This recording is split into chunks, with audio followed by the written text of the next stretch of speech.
Last time on Danganronpa 2, there were 16 of us. People died. People thought I was crazy. I am Nagito. They were probably right. I learned to love my hands. My right hand is my immaculate hand. We get along like gold. My left hand is my angry hand. We don't need talk when we're talking about despair or how disappointed I am in you guys. 4 cases went by. I went into a final dead room. I played Russian roulette with 5 bullets. I got some cool weapons. I nearly blew up an island. Isn't that cool? Aren't I cool?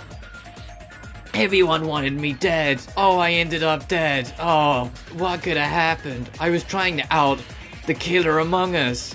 The traitor, the one who doesn't belong. The guy who's sus. But now I'm dead. But is that all? Who killed me? Where do we go from here? Find out today on session 10. I'll stop. I'll stop. Good. Numbing. Hello, YouTube. I hope you're all doing well.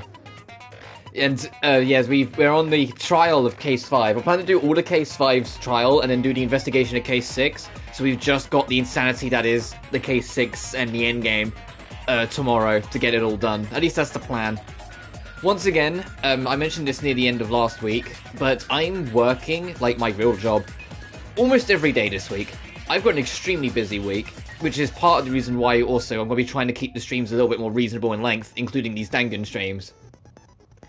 It also means I'll be taking Thursday off just to make sure I don't burn out, because doing this for like all morning, and then getting ready to work all evening, and then getting home at 11 PM to then get up to do the same again tomorrow, several days on the trot, it will be a very short ticket to hell. So, for sake of my sanity, Thursday, I'll be taking the whole of Thursday off, just to kind of save my soul. And then also I'll take Saturday off as well, so it'll be like, you got today, tomorrow, Wednesday, Thursday off, Friday on, Saturday off.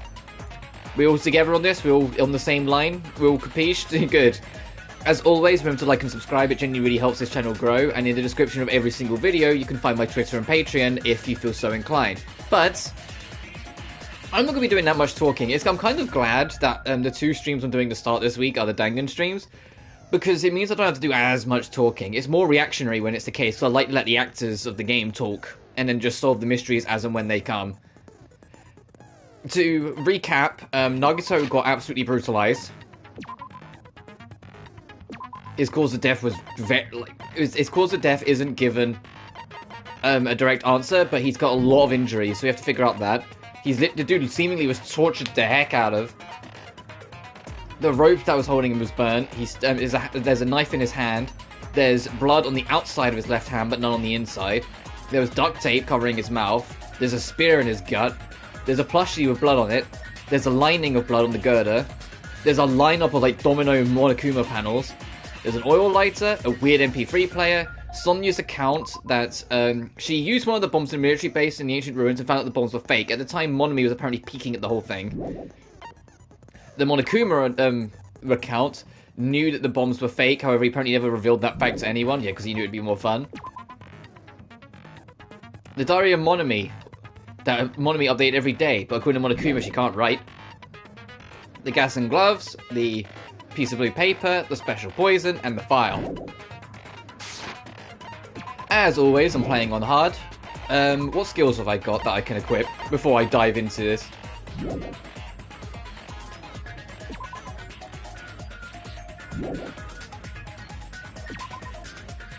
So I noticed a glitch in the text. Did you spot that? On the text on the bottom.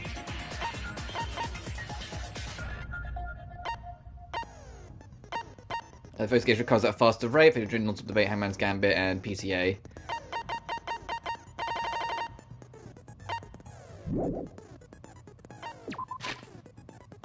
Actually, can I just buy a new one? I just thought we did some. We didn't do too much. Can I just buy one? I got 2 points. No, I can't buy shit. Unless I want Moonsault. Increase the jump power. Actually, I probably should get that.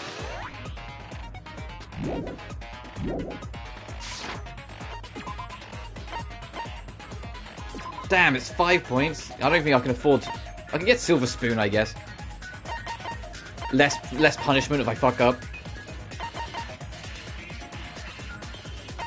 Yeah, sure. I think that's my full set. Well, I'll say that. I might get a couple more skill points before K6, but I think that's my full set. So my skills are upshift, like aim quicker, because it's just, you kind of need it. The Infinity Unlimited Flame, increase the power of your silencer. Silver Spoon, less damage if I take damage. The focus gauge decreases at a slower rate, so when I'm using it, I've got more liberal use. I do more damage in PTAs. I lock onto 2 signals at once during PTAs. I have 5 more swings. The text is getting more glitched. Look, it doesn't even say Nagito anymore, it just says brutally murdered. Max speed, turning power, and jumping power. I've wasted enough time. Let's dive straight in to Trial 5.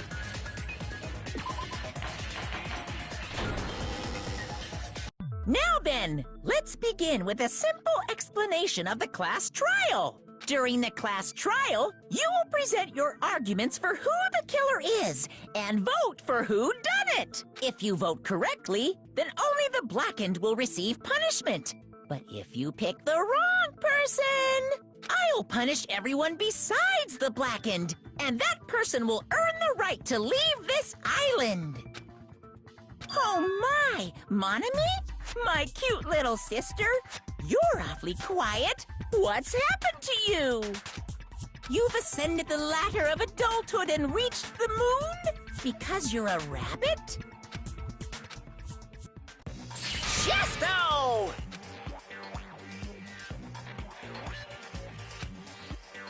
One more time! Jeez! How about this one? This will be my final blow!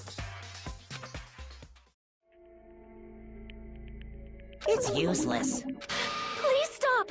I feel bad for Monomi. You're right. Now's not the time for me to horse around with Monami. The class trial has started, after all.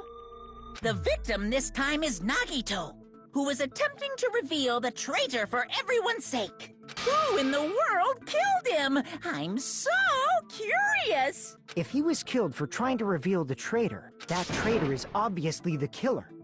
They were trying to shut Nagito up. No, that might not be it. Huh? Are you trying to protect the traitor? They didn't call out when we were in danger. Wait. Don't tell me you're the traitor. Don't say something so stupid! There's no way in hell I'm the traitor! Now that's more like it! Why don't you guys hurry and start arguing already? The traitor and the killer who murdered Nagito is here, right? Are they the same person? Or... God, I like how it immediately plays Hope vs. Despair. Like, you just go straight into hell with this.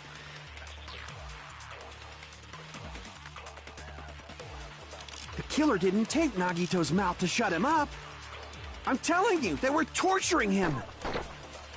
The reason Nagito's body I don't know was why they covered made with the wounds. silencer more precise in the sequel when it was actually kind of alright. Nagito. No, that's wrong.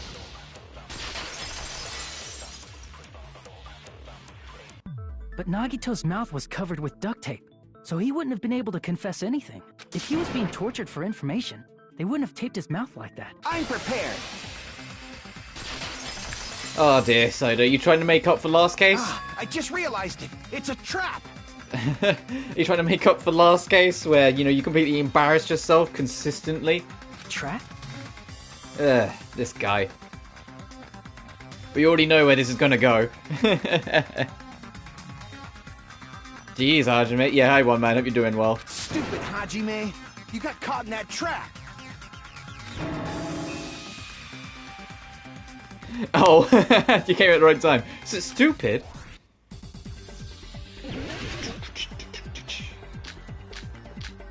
Oh, do you want to know how stupid this guy is? Do you want to talk about Soda? We're going to use the exact same evidence twice to defeat his argument. Like you.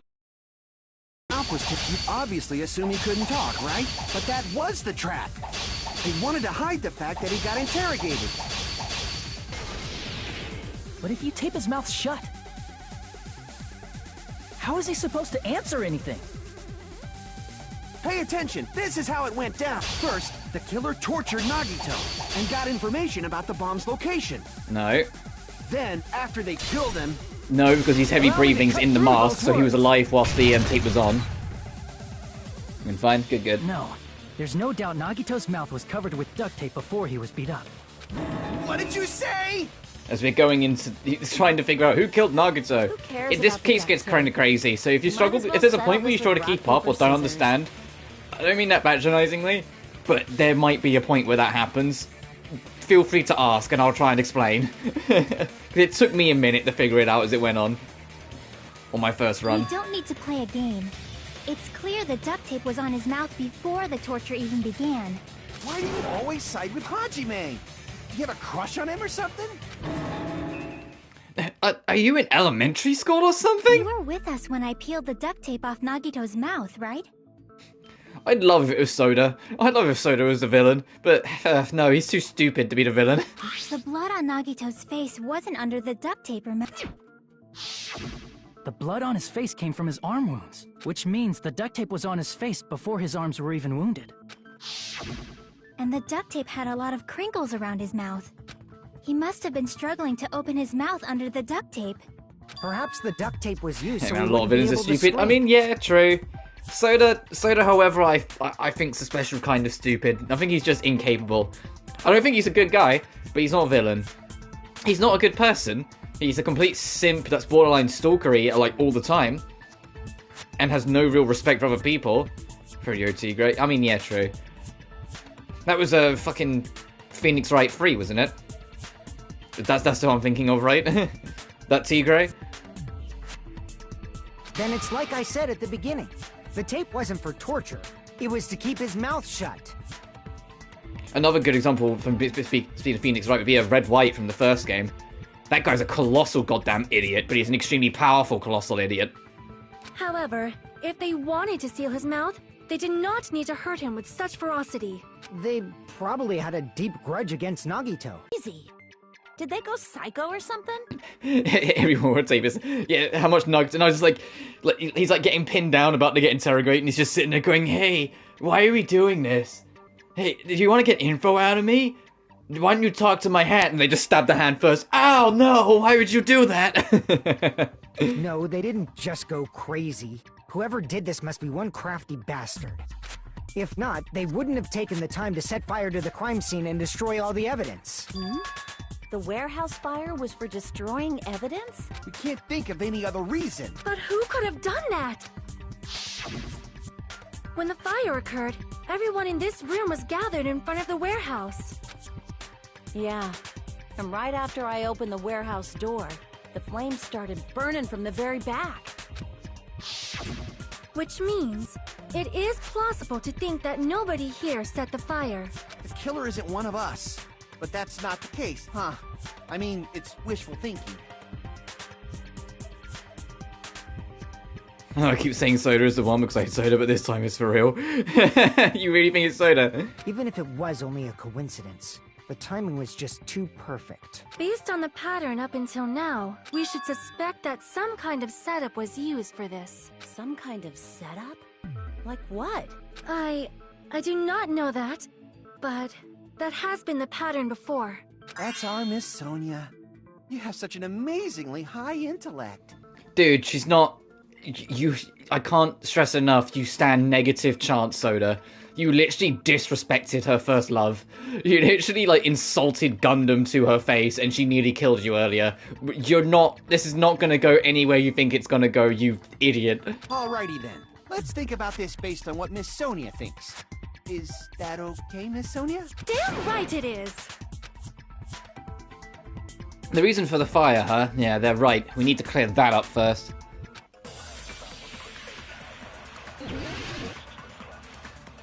I don't know, maybe the thing that started it was the domino layout of the panels.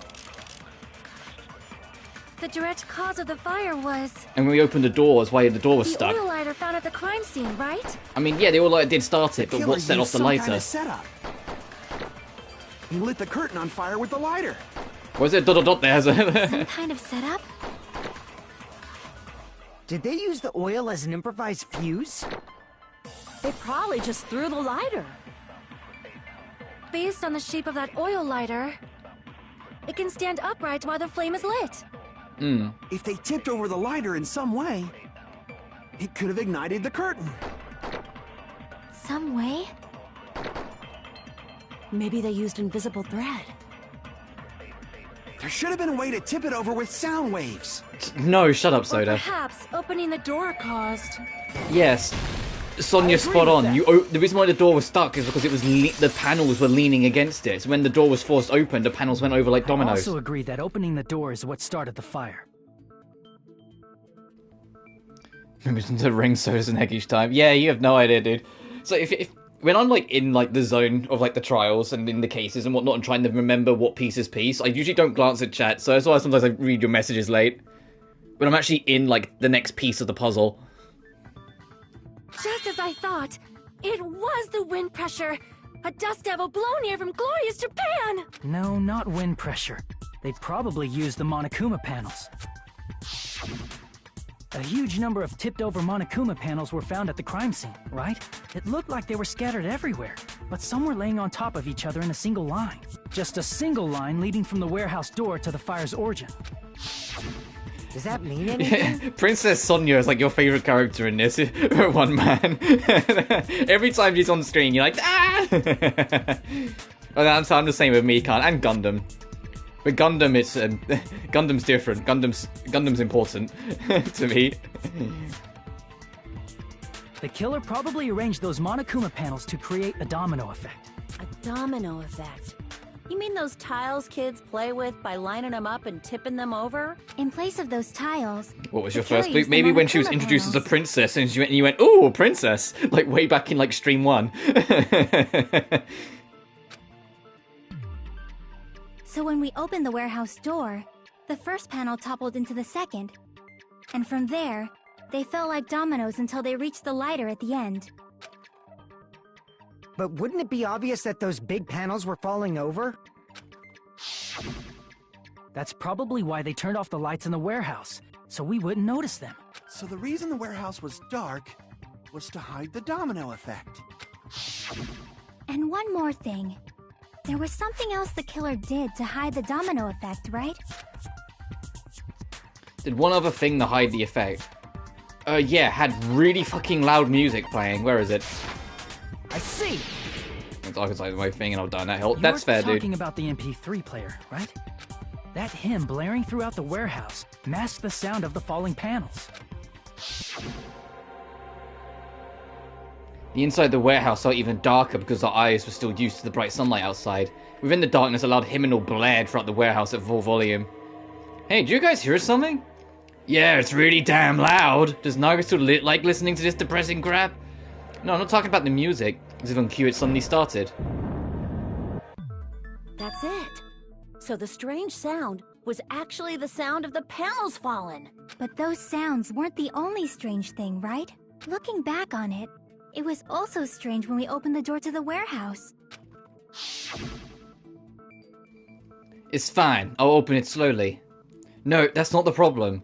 Seriously, you'll be fine. With those words, Akane brushed off everyone's warnings and slowly opened the door to the warehouse. Clatter. It's not opening. Is there something blocking the door? I can barely open it. I knew it. It's a trap. Seriously, just stop it, okay? Didn't I tell you it'll be fine? I could have used a little more force. What happened to open it slowly? Akane ignored their protest, and with a mighty kick, the door flew open. Bam! Ah, so the door was being blocked by a This isn't a weed game Monokuma with panel. pandas. She's a walking plot device at this point. What? And when we opened the door, There's a harsh dominoes accusation. had She hasn't started, done anything and yet. The falling panels eventually reached the lighter. Yeah, and that's how the warehouse caught on fire. At least, that's how it looks. You don't look so sure. At the time, Akane mentioned that she could barely open the door. Because the panel was blocking it, right? But the blocked doorway, there wasn't enough space for a person to fit through, right? Is that a problem? It's a major problem. I mean, that door was the only entrance to the warehouse. If that door was the only entrance to the warehouse, I see. So the problem Chiaki's talking about is that the killer couldn't have left, right? I see. There's only one exit, and all 6 of us were standing The there. panel was so close to the door that it could barely be opened. Yeah, and so they couldn't have got out. The killer theoretically should have still been within the warehouse, but all 6 of us were together. So how did the killer get out? The killer inside the warehouse wouldn't be able to leave, right? Now that you mention it. Does that mean they were hiding inside? Who? We were all outside the warehouse, you know. I like how quick Fuyuhiko got on that. I like how quick, like, I can't even wait, was someone outside, instead of doing this, maybe, and then someone else in the bring out. Fuyuhiko just goes, no, idiot, we were all outside. Like, he immediately just goes, what? You know, like, like for you, like, it's like that, like this guy, he's caught on, like he's cottoned on to, like the logic of this group. Like he's caught on that everyone has to over elaborate everything. So he's like, no, I'm just gonna end that there. Think about this. If the panels were literally lined up against the door and there's only one exit, how do they get out easily without you know the panels tipping over by themselves and starting the fire to begin with preemptively?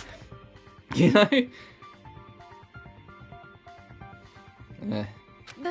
Based on the patterns up until now, I believe some kind of When everyone setup else was left, used. ooh, we'll see.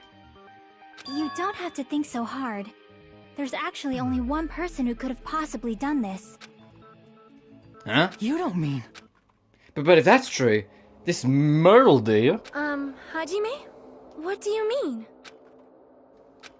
The person who set up the domino effect inside the warehouse, only one person who could have done that.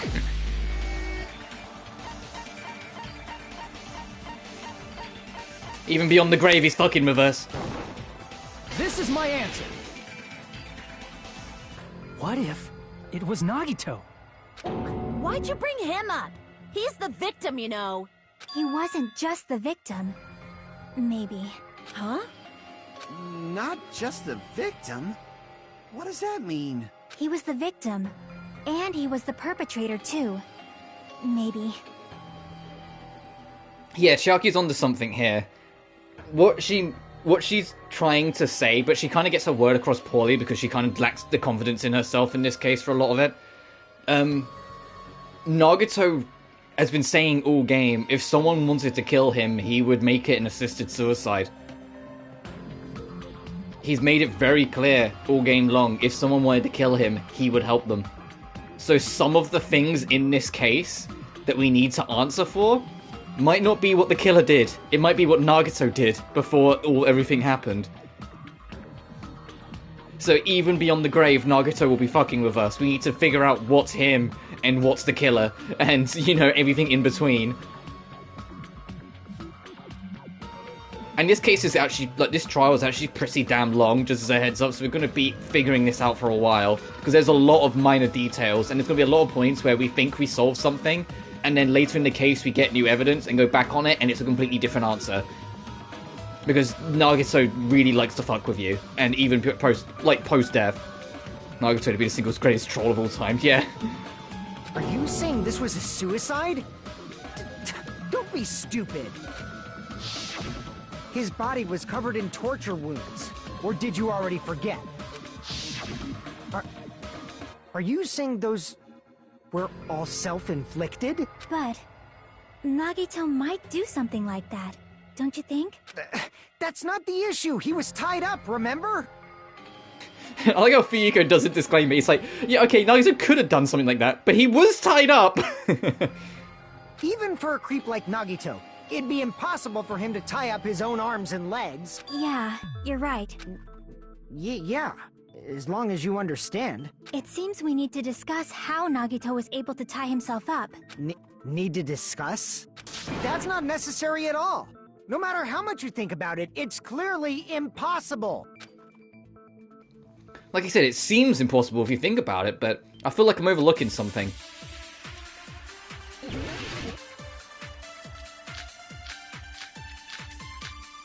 To actually tie up your own arms and legs. That's obviously impossible! Tying just the legs is one thing, but tying both arms would be impossible. You couldn't do much with the free arm. Oh, was that very, very first It'd be line the thing I needed to impossible if you hit? were by yourself.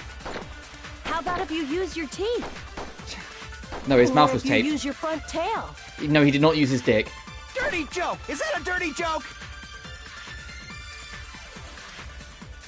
I think that very first line is what I needed to challenge. Hang on. To actually tie up your own arms. Yeah, I was right. God damn it. I kind of processed it way after it went by. I was like, hang on a minute, that's the line that makes sense. Hold on. Yuriko, this is Nagito we're talking about, absolutely. What? I mean, it's no mistake that his arms and legs were... No, it shouldn't have been both of his arms. The rope on his right arm was completely burnt up. Based on that, you can't say he was tied up. That was just burned by the fire. He should have been tied up before then. It burned because of the fire. Like you said, it might look like that. Yes, it is Soda. I don't know why.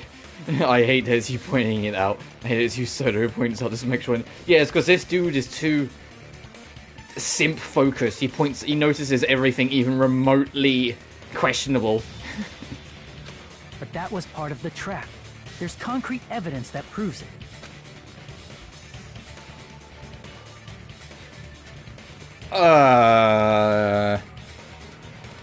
The sleeve, right?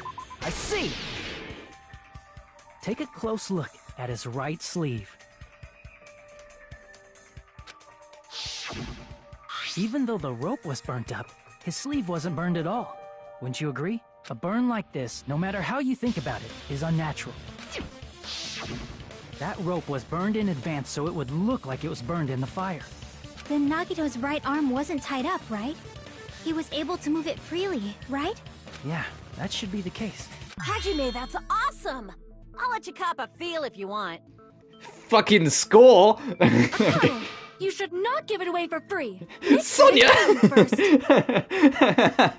Sonia's like, no, don't let them just touch you. Be a prostitute. Charge them first. That's definitely wrong. Fine. I just gotta get a Benjamin from him before I let him touch me, right? That's not what I meant. I'm talking about Nagito. I mean, even if his right hand wasn't tied up, the knife was still stabbed into it, you know.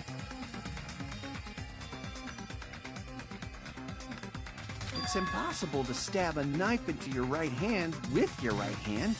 Ah, that much is obvious. Yeah, I mean, like, you could probably scratch your hand with it, but actually making it, like, go into it, like, no, that would be, not, but it'd be insanely goddamn difficult. Hajime, you tricked me. Give me back that Benjamin. It wouldn't be impossible, but it would be hard. It'd be insanely hard to kind of just use, like, the tips of your fingers, kind of curve the blade into your palm. Oh, you leverage it. Oh, you're getting ahead of the case. Not only does she charge me, now she wants my monster money back? What the heck? Hold on. There should be a way. Then hurry up and spill it. If it's something lame, I'll make you give back the Benjamin with 10,000% interest. A way to stab yourself in the right hand using only your right hand. It's okay, there's definitely an answer for this.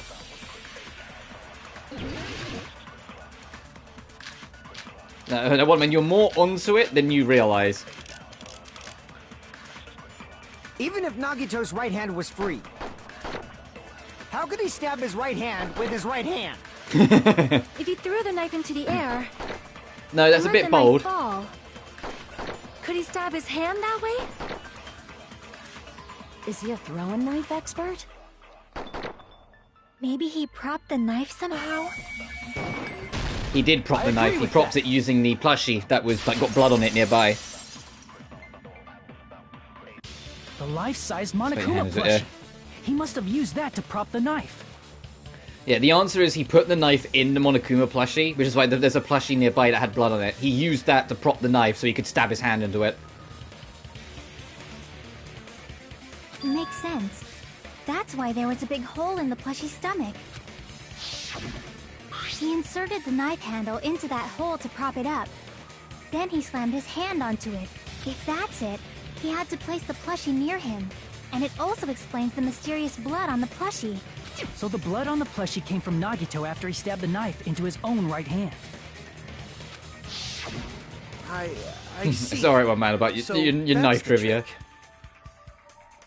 But for a moment, I seriously thought Monokuma died or something. A bleeding plushie is super scary. It's got the same fear factor as a doll whose hair grows too long. After stabbing his hand, he no longer needed the plushie, so he cast it off toward the fire's origin point. He probably thought the fire would incinerate it and destroy the evidence. So what do you think now, Fuyuhiko? I get what you're saying about the wound on his right hand, but there's still one huge problem. The spear. Basically, you're saying Nagito committed suicide by impaling himself with a spear, right? If you think about the order, getting killed by the spear should have been the last thing to happen to Nagito. If that's true, how is that possible? He can't grab a spear with his right hand if a knife is stabbed into it and his left hand was all tied up. Then he probably took the spear first, and as he endured the pain, he stabbed the knife into his right hand.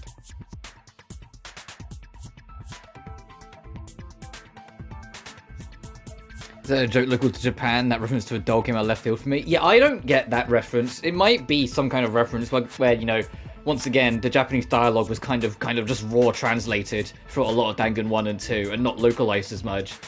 But yeah, that joke means nothing, or that reference means nothing to me. Maybe it's like some kind of like urban legend or something. Anyway. There is a limit to his constitution. If you got penetrated by something so big and thick, you would die instantly. Sonia. I'm sorry, I didn't catch all that. Like I said, if you got penetrated by something so big and thick, you would die instantly. Say it one more time. I need you recorded. For reasons. Hey, bastard, you better cut it out! Like she said, in that condition, it's very difficult to stab yourself with a spear. It'd be hard to use a spear with a knife stabbed into your right hand, while your left hand is tied up. So you're saying it's impossible? But no matter what I think, I can't believe Nagito's death was caused by someone else. And now we're starting to get a better idea of the stances. Fuyuhiko genuinely believes someone in this room killed Nagito. Chiaki genuinely believes Nagito committed suicide. And so a lot of the argument being built, it's not necessarily those two clashing, it's just, who do you agree with? You know, it's like, whose side do you agree with? Which side makes more sense to you?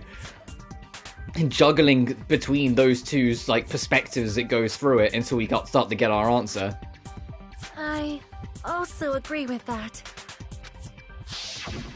To think that one of us could kill someone with such cruelty, I could never believe that. Neither? Interesting. You say you can't believe it?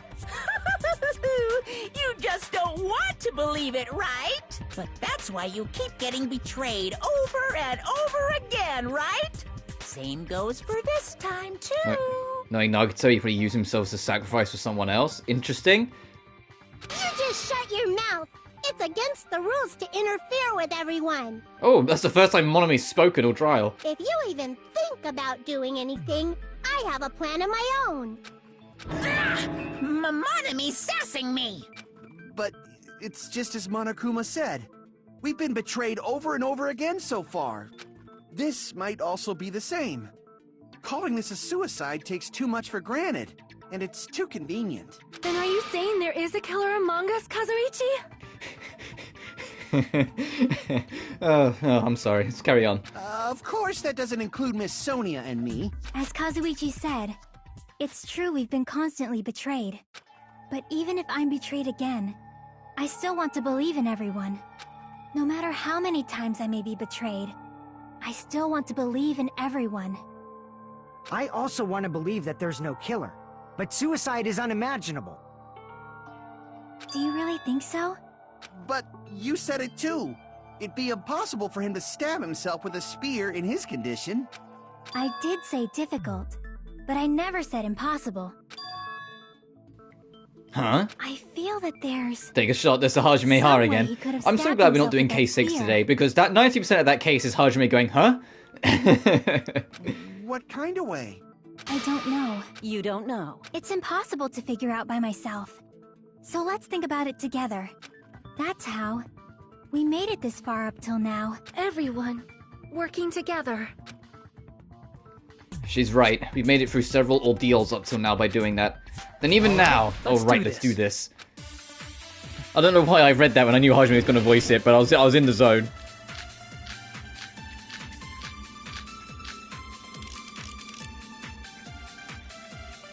We need to figure out how that spear came into this picture, if it was a suicide. Let's work together and think this through. When the spear stabbed Nagito... Sorry, did I just read that right? Did you hear that background dialogue? That white noise dialogue. It said, leave it to Lord Kazuichi Soda. How fucking... Sorry, how full of himself is this prick? Was covered by the knife, right? He was only able to move his left hand. But his left hand was also tied up. Then that rules out his left hand. No, it doesn't. No, that's wrong.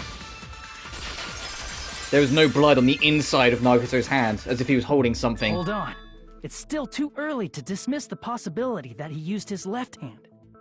Why? I mean, his left hand was tied up, you know? But there was something off about his left hand. The bloodstain on the palm of his hand. Don't you think it looked somewhat strange? He only had blood on the lower area of his palm. Beyond that point, the bloodstain suddenly cuts off, right? When the blood splattered, that's as far as it reached, right? To be honest, does anyone take Hajime seriously at this point? Some of them do. Some of them do. It's just like, no one really seems to acknowledge that, like, Hajime, like, 70% of the time just hard carries the case. I say that. In the earlier cases, it's more like 50-50 between him and Nagito. But, like, Hajime, like, hard carries a lot of the cases because of the player's involvement, but no one seems to acknowledge it. And it's interesting because they actually kind of flip that against you in V3. Because they have the main character of that game, you know, be like the central solver, and then they use it to twist a knife in you in Case 4. And it's part of the reason why I kind of hated Case 4, because the case becomes so miserable so quickly. They make it that, like, in Case 4, because the main character of that game has, like, you know, been the key answer, the key accuser, and the key solver of, like, Case 1, 2, and 3, in Case 4, everyone, like, kind of stops investigating as much and just goes, just leave it up to Shuichi. Everyone is going to go, Shuichi will solve it. Shuichi will figure it out. Let's just Shuichi do it. He always seems to figure that shit out. And then it makes Case 4 more miserable because everyone just expects you to solve all of it in that case. And it's all, like, double stacked on you. And then the answer to Case 4 is, like, one of the most depressing killers and depressing stories of any Danganronpa case in the series. And you're the one that's forced to solve it all on your own. Like, you figure it out way ahead of time, and you spend the whole case miserable going through all the pieces of breaking it down of why everything happened the way it did. It's so heart-wrenchingly brutal, but they did it deliberately to, like, twist this idea. Because I say it was just a weird thing the first two games do, where, like, Mikoto and Kyoko do most of the work in the first game. And then, like, Hajime, Nagito, and sometimes a bit of Chiaki solve everything in this game, yet the protagonists are, like, never acknowledged. For some reason. Yet in the third game, they kind of go, yeah, actually, that is a weird point, so they make a case out of it. Why 90% of the time Hajime is just BSing his way through? Yeah, but he BSes his way through correctly. I say that, in V3, Shuichi doesn't BS his way through it anywhere near as much as Mikoto and Hajime do. Like, Shuichi, you have to spend a lot of time, like, fact-checking and going through it. Like, they make it more, like, deliberate. Like, you can't just challenge something because you think it doesn't make sense. You have to challenge it because you have an answer that makes more sense. Actually, guesswork. Like, Shuichi in V3, they try and make more of an effort to make every choice and conclusion he comes to make more sense and not just be constant guesswork. And I say that it's not always guesswork, it's just there's a lot of it. It's a lot of educated guesses. Like, it's not complete, I think this might have happened and being right. It's more, doesn't this bit not make sense? Wouldn't it make more sense if it was this? But at the same time, it's not like I have a separate piece of evidence that's, like, concretes the first, you know? Like, it's somewhere in between. Like, that's why I say it's like educated guess. That settles the description of that bloodstain. But it's not the only unnatural bloodstain. Look, there's blood on the back of his hand, around the middle joints of his fingers. So I missed Nagito because he had the most gravitas out of Chiaki, Hajime himself. I mean, that's true. But then let's also be honest, like, outside of, like, the character epilogues, like, you know, Gundam's epilogue and whatnot, Nagito kind of steals the show for most of this game. In terms of, like, whose eyes you're, whose face you're keeping an eye on, and I can get my terms correct. Like you said, it looks like an unnatural bloodstain, but what's wrong with that?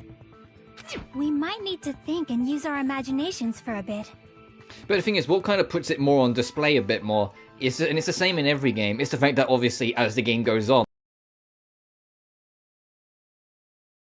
down to only like, you know, a small group of people to solve everything. And so you start to notice more of the quirks and oddities and maybe guesswork of the main characters when they don't have as many people to bounce off of. V3, like I said, the game ends with only 3 survivors. Like, only 3 people survive V3. That game gets stupid tight on the numbers near the end. You really fucking notice the faults of the last 3 survivors when it gets to that point. You really notice how little is left when you get to that point. Omnipresent and Monokuma. Yeah, well, I can almost guarantee... Actually, I can't because they came out kind of close to release. It might have always been planned. But, that Nagito being in Ultra Despair Girls and Nagito having such a huge, overwhelming presence in Danganronpa 3, the anime, was because of how powerful of a character he was to the audience in this game. That people... Some people absolutely adore Nagito, some people hate his guts, but there's no denying that Nagito is one of the most popular characters outside of the mascots, outside of Monokuma. Like, there are people, like, I know so many people who've never heard of Danganronpa that are at least aware of Nagito.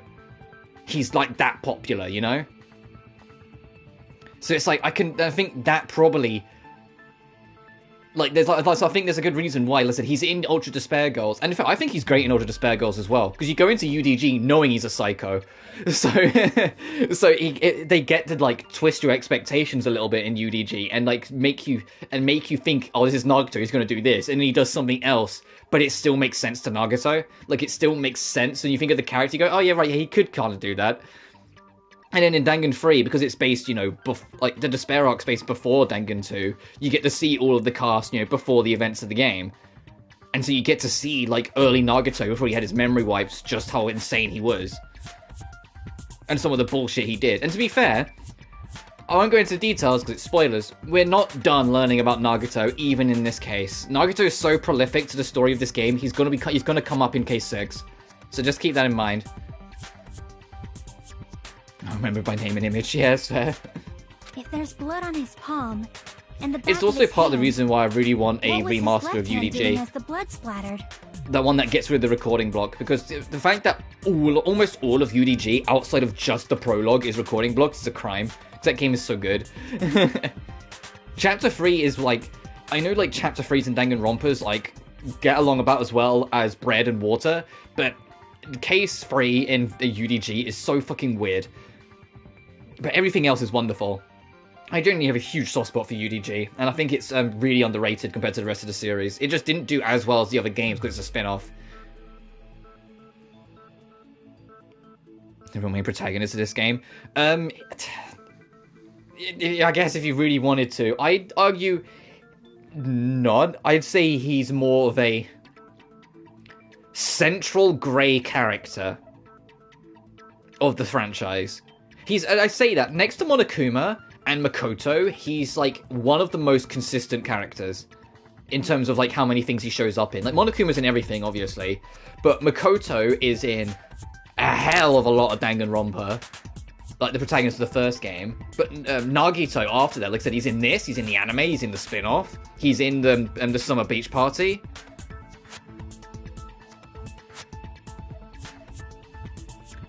I don't know how to pronounce that word, deutagonist, but yeah, that one. Or dual-tagonist.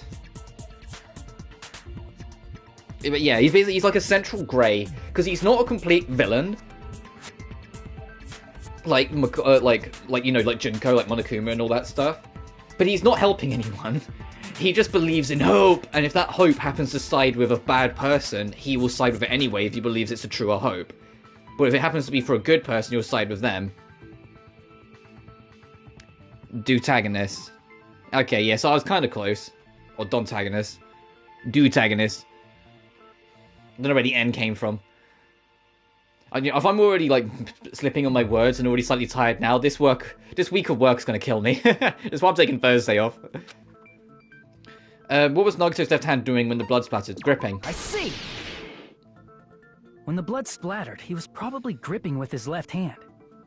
That's why there's such a strange-looking bloodstain on his palm. Anyway, that spear, and this is kind of creepy to think about, that spear that's impaled, Oh, you hardcore then. I'll be fine. All my shifts are 6 PM to half 10 PM this week, and that's why I'm a bit like, we'll see. So there might be a couple streams where I start a little late, but that's about it.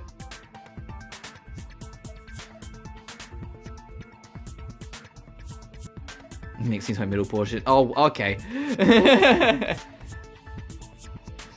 But yeah, the whole thing is that the whole time Nagito's, stabbing his hand, cutting himself up and potentially, self-inflicting all these wounds, his left hand was tightly gripping a rope, and that rope was going over the girder directly above him. His death, that spear, was just hanging above him all the time he was doing everything, because he was just holding onto it for grim death in his left hand. And he only just, once everything else was set in place, maybe let it go. Anything, just answering your dilemma, no worries. Was he grabbing his front tail?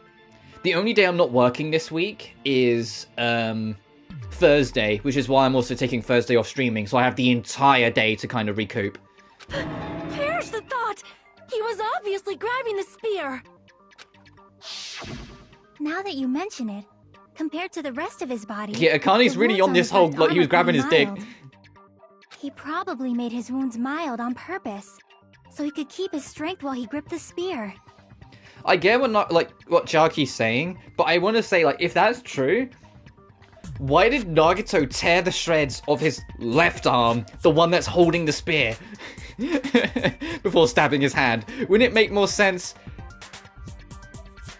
I say that, I guess he had to use his right hand, and it'd be even awkward to try and slash at your right arm with your right hand, considering everything else. So I guess he would have had to only slash his left arm, but that's a fucking bold move. If he'd just slashed the nerve, his hand could have jolted it open and just stabbed himself anyway. But then I say that he's the ultimate lucky student, so he banked on his luck that he wouldn't scratch a nerve. In this case, I think the reason why there's so much innuendo isn't because of it just being a horny case. I think it's because there's less people. Once again, I was going back to, you're having to hear the lesser people that are around speak far more often than they were. Akane always makes weird innuendos. It's just she doesn't talk as much usually in the cases. Whilst now there's only 6 of us. Maybe he lucked out and didn't die. Cheer. That's right. That's the problem. Hey Chiaki, what do you think? Hey, don't tell me you're getting sleepy. At times like this, you should always strike from a good angle. Just like fixing an old TV. Oh, I got it. Maybe. Really? Yeah, like I thought. It's no mistake that Nagito was gripping the spear, I think. However, what's important is what section of the spear he was gripping. What section is he holding onto? The shaft! No, he's hanging onto the cord. See. That's it. Instead of the handle, Nagito must have been holding onto the cord.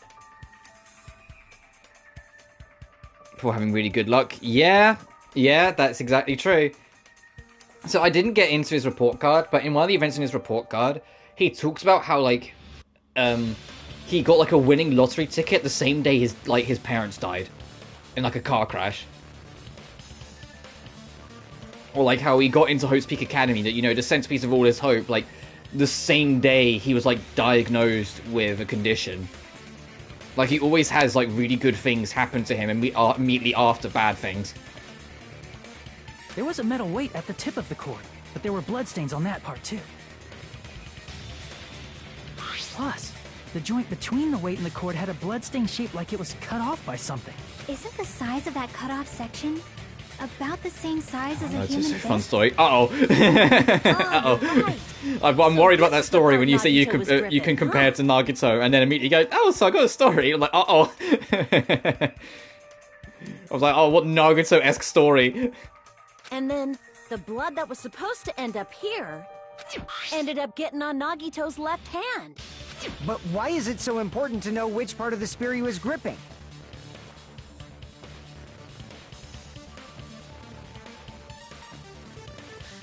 Ouch. I think... Have we talked about that before? That feels familiar. I think when I first mentioned Nagito, you might have told me that story, if I'm honest. I don't remember that bit of it, though, winning slots at the casino. But I remember you telling me that you didn't have, the best of relationships with your mother, especially when, when you were 20 and 21. That strikes a chord with me, like, for me, speaking of chords, that strikes a chord with me, I remember that. You're not gonna say he gripped the tip of the cord, swung the spear around, and stabbed himself, right? That is where the clue to solve this mystery resides. Right, Chiaki? But we already have the answer to that. There's blood on the girder above him. I am sorry. Of course this mystery will not be solved that easily. Nagito was gripping the cord extending from the butt of the spear of his left hand. But from there, how would he stab himself in the stomach with the spear? It seems we are stuck. Shall we have tea time? Oh, I wish we could. I was like, alright, tea break. Let us go to Monokuma. Hey, pause the trial, tea break. At a time like this, how about we stick to the plan to think one step at a time instead of expecting the answers all at once? Before I saw this game, I always did call my luck the devil's luck. What have that for years? Yeah. But that's why, like, I tried to make a point of clarifying between the two back in Case 1, because both Nagito and Makoto are the ultimate luck, but their luck functions in different ways. Makoto is just a lot of little things happen to work out for him, even if they don't look like they do at first.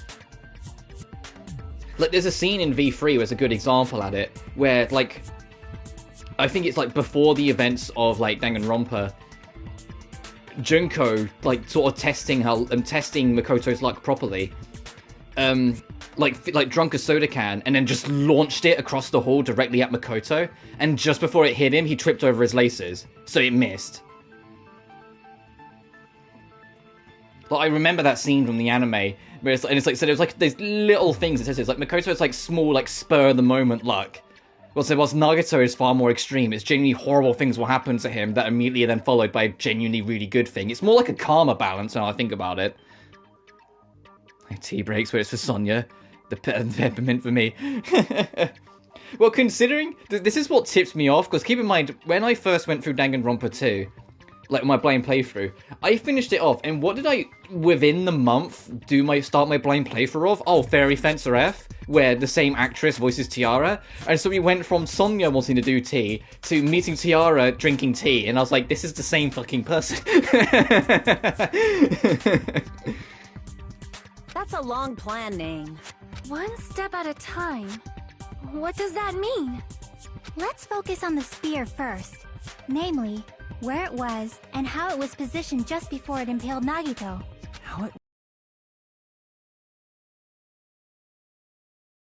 It was facing up, and the spear was stabbed through his stomach.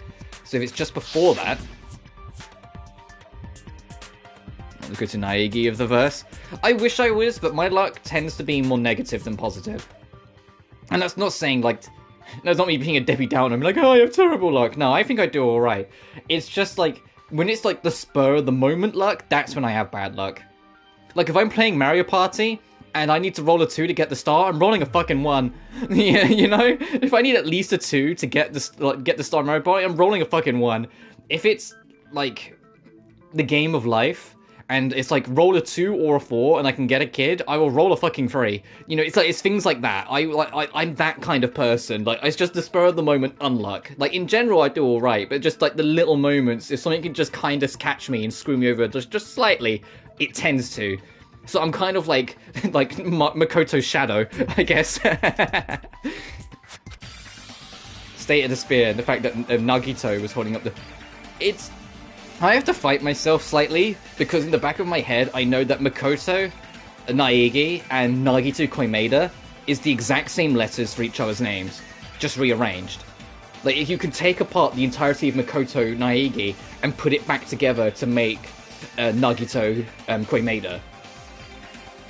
No, and every time like I have to jump between their two names, for some reason, because my brain like remembers that, it like messes with me. Like I end up like going to say Nagito when I mean Makoto and vice versa, because I know they link.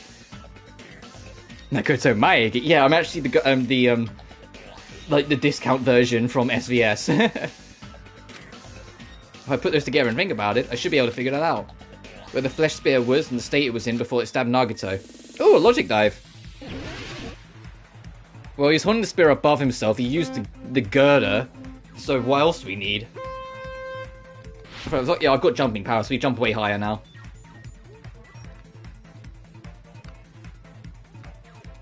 Oh, jeez.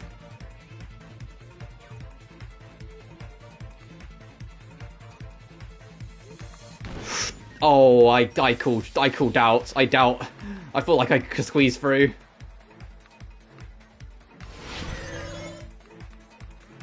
Question 1. It was... Before he got impaled, it's above him.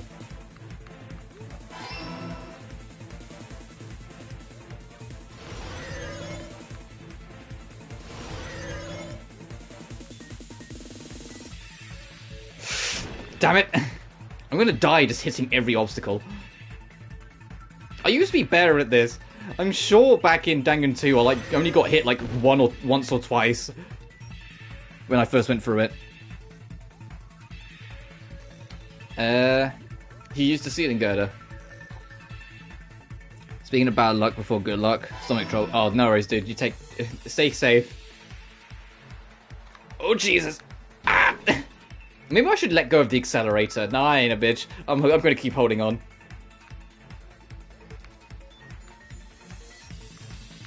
Wow, that... Okay, I was like, when's that thing gonna turn back? It'll turn back in a second. It'll turn back in a sec. It never did.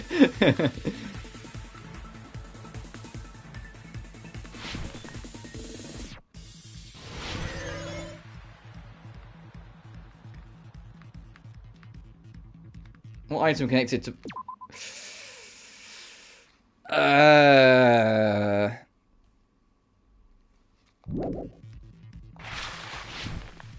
No!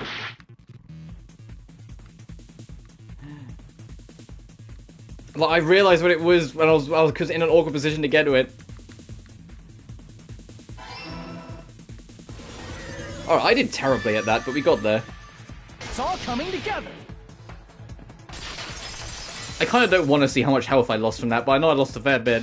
The spear impaled Nagito as he was laying face up.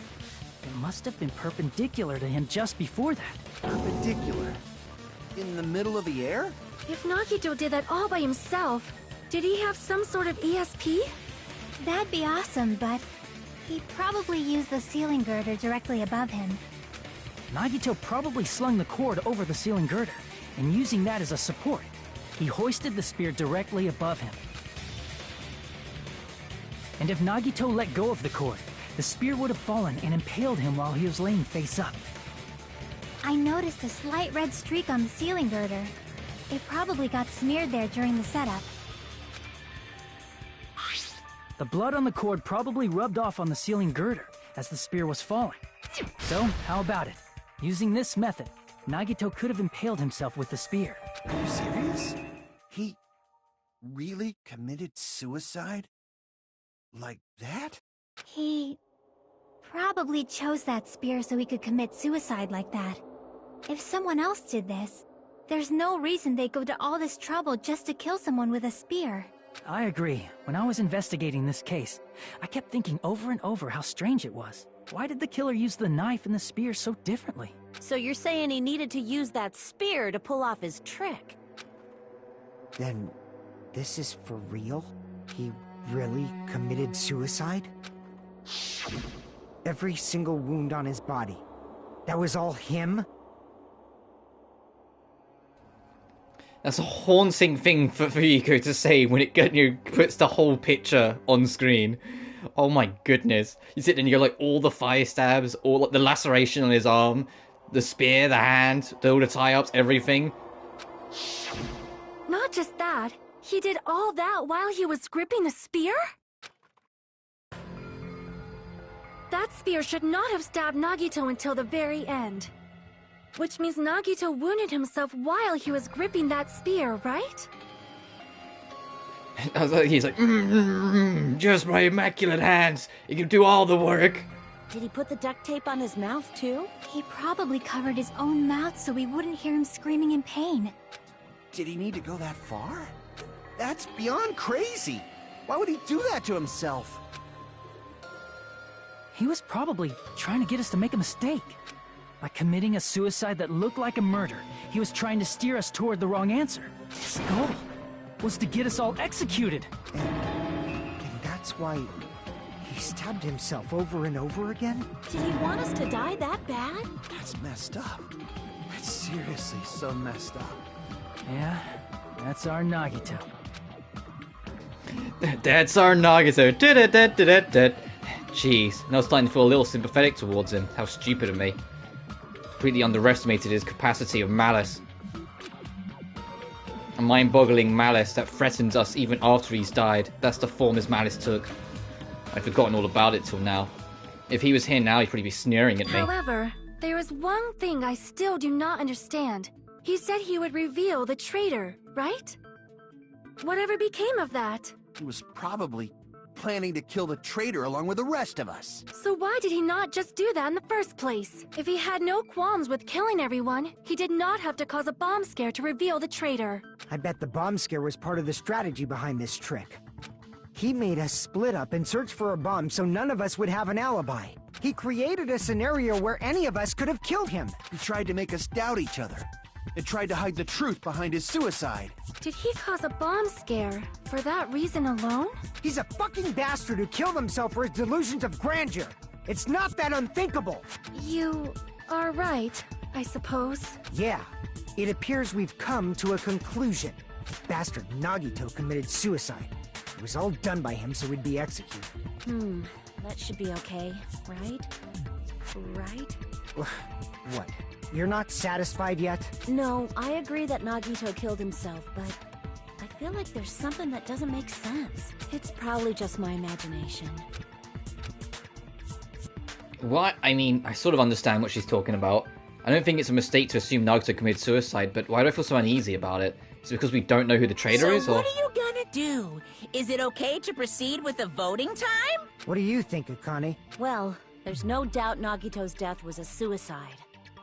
Oh well, I guess my gut is wrong sometimes. You are right. It is not as though we can draw any other conclusion. Then it's okay to end it here, huh? That means we're done with this last class trial and we can leave this island, right? It's okay to reach such a happy ending, right? Then it's okay?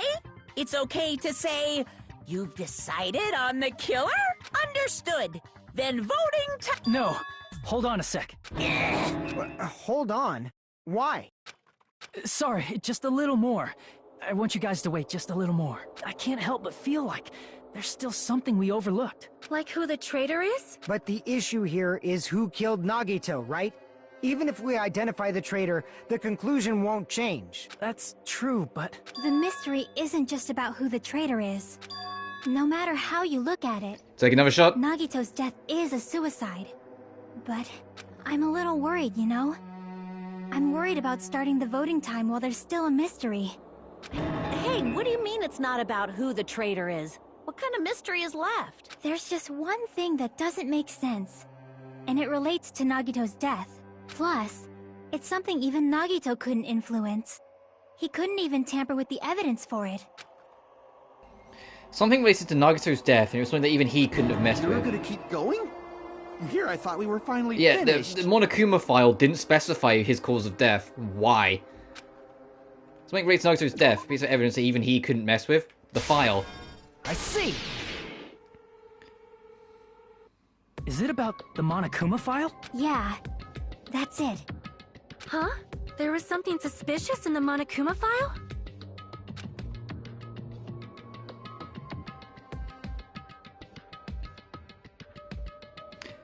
The victim is Nagito Koimeda. The body was discovered inside the warehouse near the Monokuma plushie factory. The estimated time of death is believed to be noon sharp. Not only is there a spear stabbed in his stomach, there are multiple stab wounds in each of his thighs. Furthermore, there is a laceration on his left arm, and a knife impaled through his right hand. The suspicious part of the Monokuma file that Chiaki is worried about is... What is it? What's hidden in the Monokuma file? The cause of death. It doesn't specify what caused... what killed him. Oh, they're gonna make me spell cause of death. Okay, this is gonna be a long hangman. Give me a C.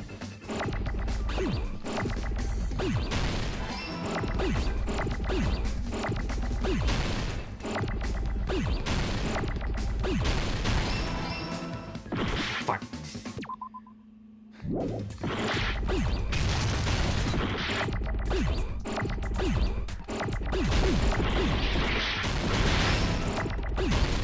This is insane.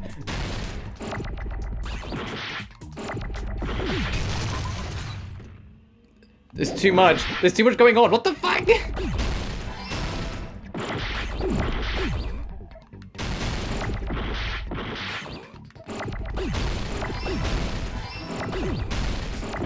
This is why I fucking hate it, because you have no fucking control in this shit.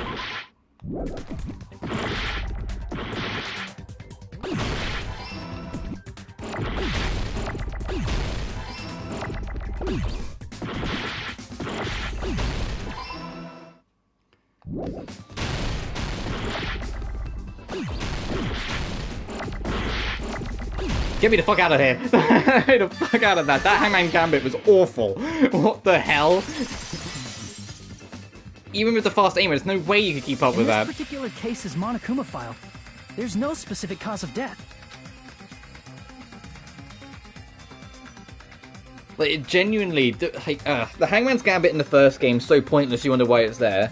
The Hangman's Gambit in the third game is so pointless you wonder why it's there. But the Hangman's Gambit in the second game, in this game, sucks. It's like the one thing I don't like. Everything else, brilliant. Love it. Sure. The Hangman's Gambit, no. Furthermore, that's written his left arm. Yeah, there's no actual cause of death listed. Isn't that weird? Until now, the files always specified the cause of death. But the cause of death is obvious, is it not?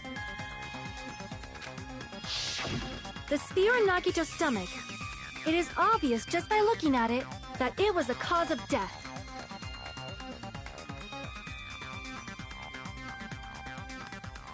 Hangman's Gambit in 2 wasn't even alive. Yeah, so it's my biggest gripe is the Hangman's Gambit. In fact, it's my biggest gripe in the series. Hangman's Gambit needs to go.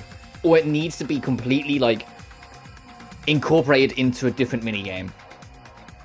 And it's annoying because V3 already offers a replacement, yet they still have Hangman's Gambit in that game as well. And you're like, there's literally a better alternative in the game. Why are we still doing Hangman's Gambit?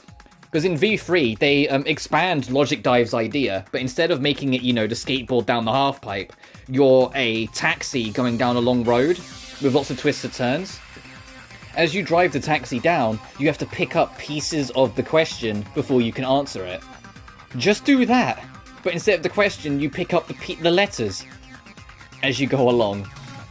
You know, when you're drifting around corners and you have to do a tight corner to grab one of the letters, yeah, just do that. Make it more... Like, I remember saying when I finished V3 and I did like all my like scripts and whatnot on what I thought of every case. At the end, I wrote about what I'd like to see in a fourth main game if they ever did one, and one of them was put Mind Meld, Hangman's Gambit, and the Taxi game in V3 together into one. Just put all three of them under one umbrella. So, because Hangman's Gambit and Mind Meld don't need to be separate minigames. Mind Meld's a unique one to the third game, and it's not horrendous, but it's kind of pointless. And it's like, the idea of Mind Meld is that it's literally Hangman's Gambit, but instead of words, you're looking for pictures. It's when you don't have a word for something, but there's a picture in your mind. That's what that minigame's to serve a purpose for in the case, you know, just expand it more. But it's equally kind of as pointless as Hangman's Gambit. Like, you always kind of know what it is every time you go into it, and it just wastes time. Mind Meld especially, if you play that on hard, you will learn to hate life very quickly. If you play them on mean difficulty, the Mind Melds have 5 layers, so they take forever. It's very difficult to get out of it without like, harming your score. Maybe it's not included if it's not important enough to write about. Well, Monokuma, I plead the fifth! There he goes again! I'm so appalled that I have nothing to say. But even during Gundam's case, and before during Nikon's case, the thing he purposely omitted from the Monokuma file was always the most important mystery in the case. Are you saying that applies this time too? Hold on a sec. Then, are you saying there's more to Nagito's death? Are you suggesting, again, that his death wasn't a suicide? I like that throughout the course of the case, Chiaki and Fuyuhiko sort of swap sides. So at first, Chiaki was like, no, it was suicide, and Fuyuhiko was like, no, there's no way that was a suicide. But around the same time Fuyuhiko was starting to get convinced maybe it was around the same time Chiaki was starting to get convinced maybe it wasn't. So they've kind of gradually swapped sides. It's why I pointed it out in the first place, because I like that dynamic, that their arguments literally swap sides without either of them necessarily noticing, because of how gradual it is until they hit it. You guys were the ones who said it was a suicide in the first place. Well, until Soda calls it out. It's like, well, hang on a minute. You was on the other side a minute ago. No, I don't think it's a mistake to call Nagito's death a suicide. But it's not just a suicide. Come to think of it, Did Nagito really commit suicide just to get us all killed? This I like. Part of solving the case is taking a step back and going, is this something Nagito would really do? Or is there something crazier he would do with this? And then having to figure it out from there. Are you sticking up for him? That's not what I meant. I mean it in a bad sense. I mean it in a worse sense. He wasn't just trying to get himself killed to screw us all over. I mean it way worse. Bad sense? I just remembered that his malice always defied our expectations. And that concerns me. For example, would that malice just end here? Huh? Did Nagito's malice drive him to risk his life for a truth we'd reach this easily? I mean, this is Nagito we're talking about, you know? How interesting! You sure do believe in Nagito, huh? Because you believe in his malice, you continue to suspect his malice. I see. I guess that's what passes for friendship these days. What friendship? What should we do, you guys? Should we proceed with the vote? I think we should keep going until everyone is satisfied. Even if it's just to be safe. You're right.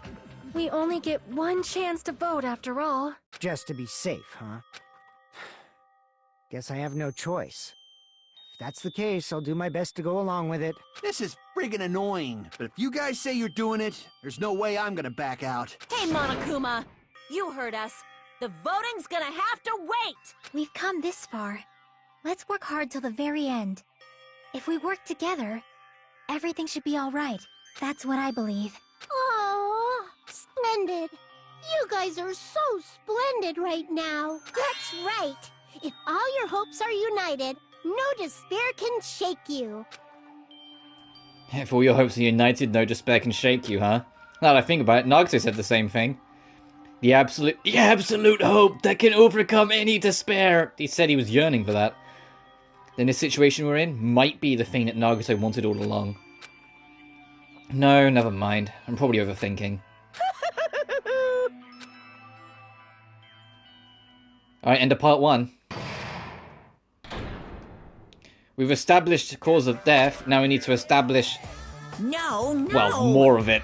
Basically, there's man, my heart was racing like crazy when I thought the voting time was going to start, but, well, if you think about it rationally, there's no way it was going to happen. We haven't done this bit yet. Most of the players probably figured that out too. You're the only one who didn't know. Isn't that right, Monami? Oh, and this is something else I critiqued that I'd want in a 4th game. And the worst part is that they even bring it up. They say, look, there wasn't a middle point, so you knew the case wasn't going to end there. And V3 leans into it more. V3, like, every case is around the same length. And so when whoever answer was the first one you land on is never the correct one. And I really want a 4th game to mess with that expectation. I want there to suddenly be a case where you do come to an answer super quick. So then when the player's going, oh, it's probably not them. Oh, it is. You know? I want it to mix it up. And the reason why I also want there to be more variety, so if there's more short cases, it might allow it for there to just be more cases full stop. Because all 3 games is basically 4-ish normal cases. Case 5 is like the big one that's like helps set up the final case, and then case 6 is just versus the mastermind. And it's like that for all 3 main games. Like, even ignoring the spine that I've talked about before needs to be done away with. All of them are like that. You do 4 proper cases, and then case 5 and 6 kind of go hand in hand. And it would be nice to have like a couple smaller cases here and there. Like to spice it. I know there's only 16 characters, so if you have too many cases, man, there's not going to be that many people, considering at least 2 will die every case, unless there's a suicide, and then it'll be a 1. And you can only do so many suicides before people start predicting it, just to make it so more cases can be in the game. But there's got to be a way of, like, you know what I mean, like keeping it going in a way. But the only thing I'll be paranoid of is that, in every game, there are less final survivors than the last. In the first game, there were 6. We're currently on 6, and we're trying to figure out who killed Nagito, so there's still a good chance we can go even lower. And like I said, in V3, it goes down to 3. There's only 3 survivors at the end of that game.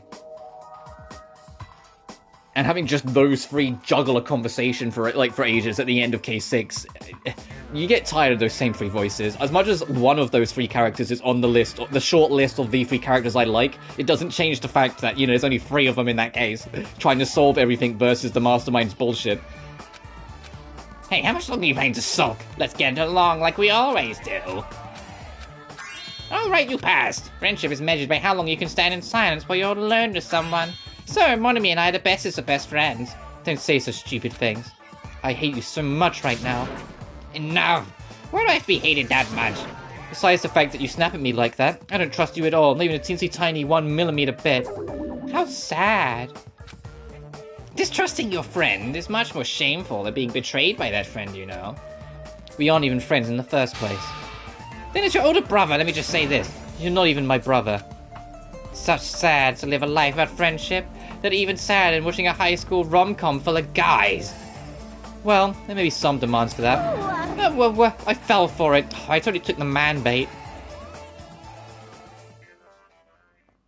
Yeah, Monami's getting more sick of Monokuma's shit and is tired of being bullied. I'm Monami. By now, there's nothing more for me to say. Anyway, my chest is full of pride right now. Right. Hi, I'm Monami. I have nothing to say. Anyway, I've got things to say. Everyone is united against despair. They're totally awesome. That's why I'm gonna fight too. I will fight the only way I can. I'm gonna show that guy my fearsome retaliation. That's basically it. So if we're working together, where do we start? With the cause of death missing from the Monokuma file? Why don't we try removing all our preconceived notions before we discuss this? In the beginning, our discussion advanced by assuming Nagito's death was caused by the spear. It's better to confirm if there are any other possibilities. That's what I think. Other possibilities? Huh. If something other than the spear killed Nagito, all I can think of is the knife stabbed into his hand. If you think the cuts on his legs and left arm aren't the fatal wounds... Are we finished already? I feel like... it's possible that we overlooked something. Overlooked, Then huh? let's bring up whatever we can think of, one after the other. That might clear some things up. That's actually a pretty decent idea, Akane. Just go through every single thing in the list one by one until something doesn't click. Exactly. We should cooperate at a time like this. A fatal wound that wasn't the spear. We don't know if it actually exists, but if it does... The tape? But if it does, we need to find out what it is no matter what. You're closer than you think. It does involve the tape, but what it actually is, we'll have to see. There's a few things we learned when we was investigating. One of them is that Nagito had a poison with him. Let us consider a different fatal wound. It's not the knife in his right hand, right? God, I never got the It's aim not the other stabilizer. Like, wounds, look at right? reticle just... I'm not testing the button. Look at the reticle just doing its own With all thing. those I never got wounds. the aim stabilizer in this game. Maybe he simply bled to death. There's no way he burned to death. Was the cause of death something that cannot be seen? Once again, Sonia, you're right on the I money. agree with that.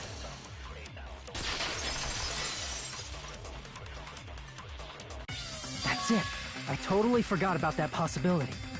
If the cause of death was something we can't see, then we have to consider poison as a possible method. Poison? It is true that poison is not something we can see, but why did you bring that up all of a sudden? I remember, when I went to investigate Nagito's cottage, I discovered something really strange. Inside the refrigerator, I found a bottle of Monokuma's special poison. Poison? Additionally, that's a poison made specifically for killing. I see. Now that you mention it, there's no way a toxin like that doesn't relate to the case at all. If poison was the cause of death, it would not leave an obvious wound on Nagito's body. However, it's common for blood blotches to appear on a body that's been poisoned. I see. You sure seem to know a lot about medicine. What does that mean? But, even if blood blotches appear, if the body was already covered in blood, there's no way we'd notice them easily, right? Did he wound his body just to camouflage them? That's also a possibility. But still, both of Nagito's hands were full. So how would he drink poison? His left hand was tied up and gripping the spear, and his right hand had a knife stuck in it. If it was a slow-acting poison... He means nothing for possible Iko, so he they're just being a consumed it in jerkbag. advance. Yeah, he was just like, no, you seem to know a lot about poison. And he was like, what the fuck? No, the warning label on the bottle explicitly states the effect is instant. Then it's impossible. Both his hands were full just before he died.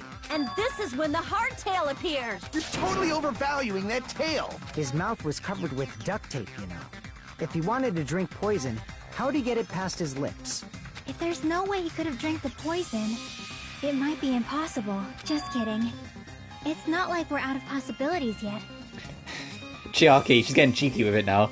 She's like, oh man, I guess we have no options. No, idiot, I wouldn't have brought it up if there wasn't a way. Are there any left? Hell no. No matter how you slice it, he was totally killed by that spear. I guess you could say no matter how you stab it, he was killed by the spear. Anyone? Now's not the time, Hajime. Oh, okay, I'm sorry. Since we've already ruled out so many possibilities, it might be easier to think about what really killed him. Operation Elimination Method. The hint should be written on the poison's warning label. Maybe. The way the poison entered Nagito's body, the answer is written on the label. I should think about this carefully and try to remember it. Oh, back to logic dive!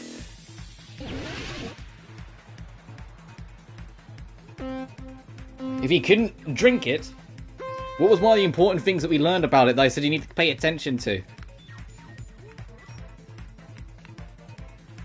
I'll give you a hint, it's to do with the fire. God, I'm on so little health because of that Hangman's Gambit. Look at my life in the corner. I've got like nothing left because that Hangman's Gambit just ate me alive.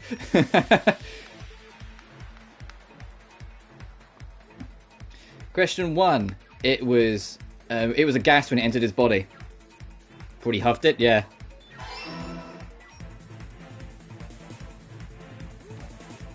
It was established that the poison the poison turns into gas very easily. It doesn't take much heat, that's why you have to store it in a cold place. If it turns into a gas and it's breathed in, it will kill almost instantly.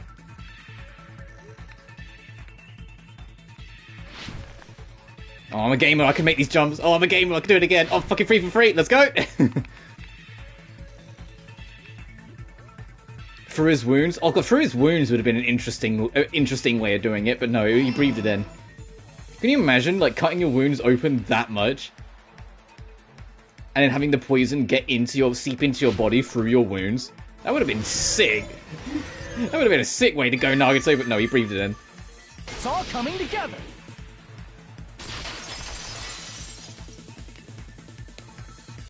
What if instead of drinking the poison, we assume he inhaled it? Inhaled? It's written on the poison's warning label. This enhancing liquid is highly potent and takes effect immediately. Handle with care. Whereas volatility is low, this liquid is very dangerous when vaporized. Dangerous when vaporized. In other words, breathing in the gas is fatal. Poison gas! Then all he had to do was breathe it in through his nose! He breathed that poisonous gas inside the warehouse? But if poisonous gas had spread throughout the warehouse, why didn't it kill us? Oh, well, that's because Monokuma kicked us out instantaneously. The Mono merch. No, it's also because the sprinklers damped it down very shortly afterwards. The sprinklers in the warehouse. Thanks to those, we didn't inhale that poison gas.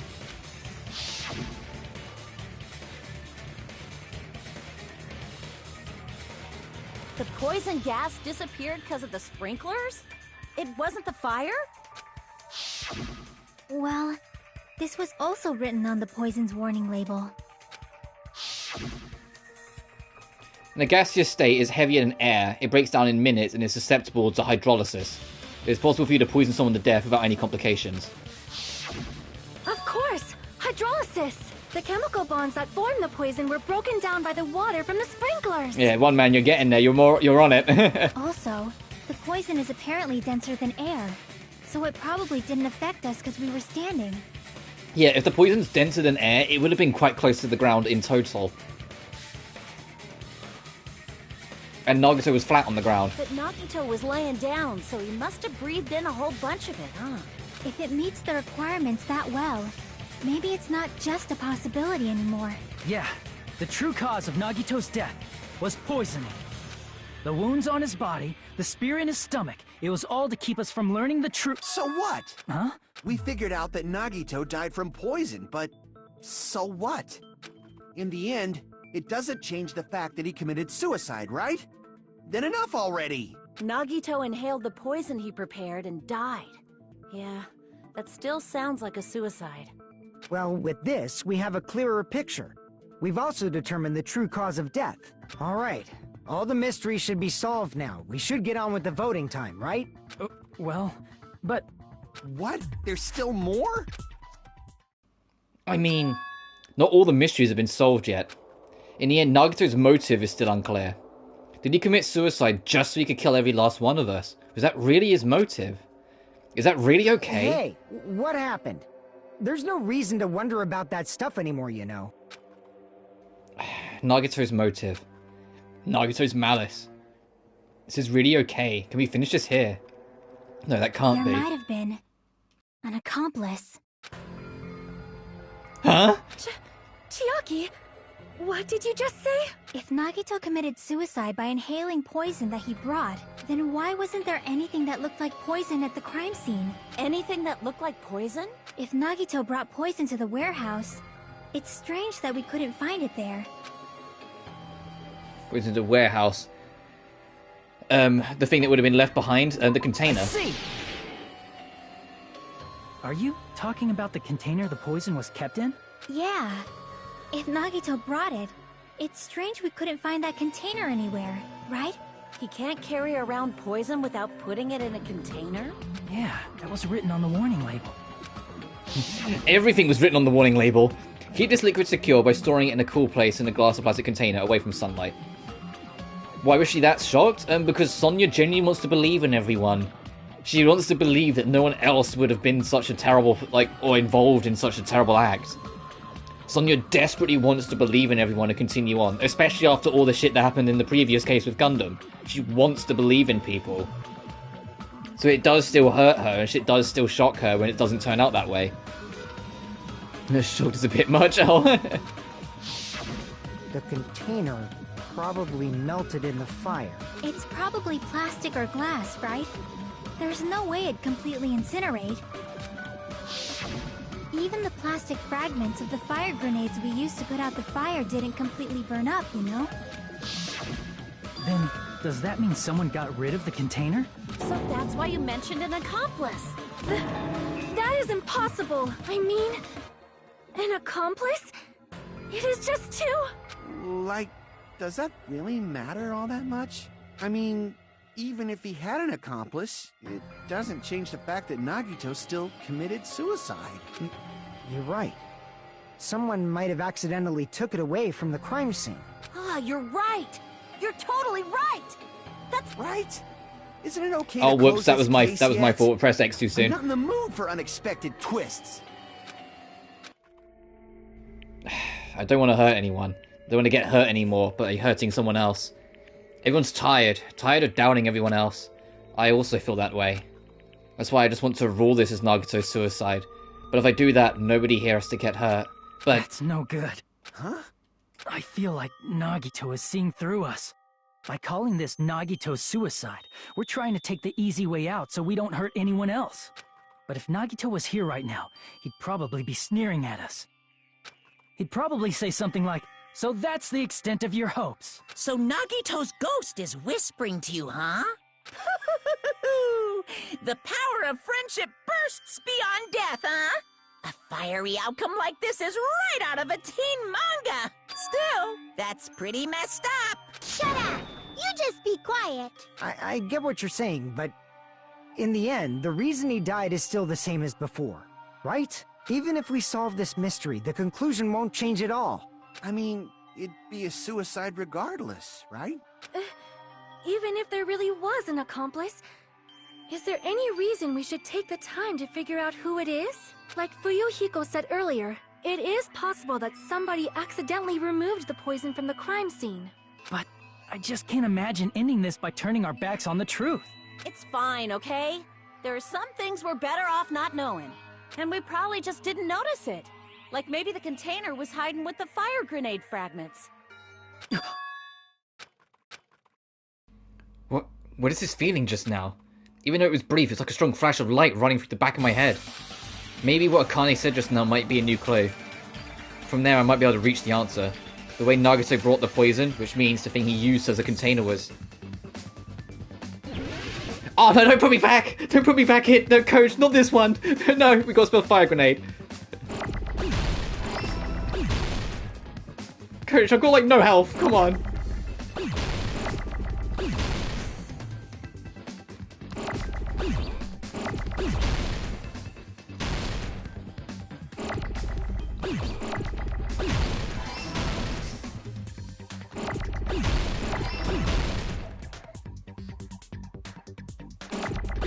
Why is this one being way more reasonable? What the heck?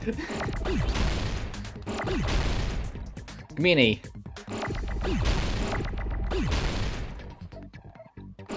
Give me an E. Okay, not that many E's, Jesus. Give me a G.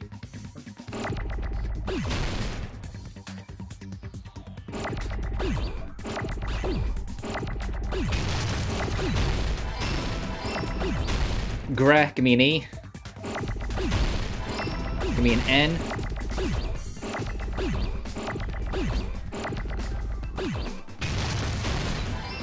Give me an A. I'm not just doing this to tell the game off, I'm making sure I keep on top of the spelling. I'm spelling it out as I go. A, D, E. Give me a D. Oh, I just got rid of a D, didn't I? Damn it. Oh, thank goodness, that was so much smoother. But what was that last one, like, insanity? Why was cause of death like a million letters, yet fire grenade was just, oh, here's two at a time, take it slow. Huh? The fire grenades! Nagito put the poison inside one of the fire grenade canisters and transported it to the warehouse. You know how I said, in case 1, you know, when he got the lucky stick to go into the old cabin, and I said that is not the extent of his luck, wait until case 4. Then in case 4, he put 5 fucking bullets into the cylinder of a revolver, spun the chamber, and 1 Russian roulette, and I said this is not the extent of his luck. Wait till case 5. We're gonna start seeing the extent of his luck. We're gonna start putting it together, and it's insane. This man is literally fucking insane. But yes, we're on the right picture now. The fire grenades are involved. He used one of the fire grenade canisters? Yeah, the container with the poison in it wasn't secretly taken away by someone. Instead, it was in a container that didn't need to be taken away in the first place. As long as he put the poison in the same container he brought to the warehouse, it can be hidden with the other fire grenades we used, so there's no need to dispose of the container later. That bastard. He totally knew we were gonna throw those fire grenades.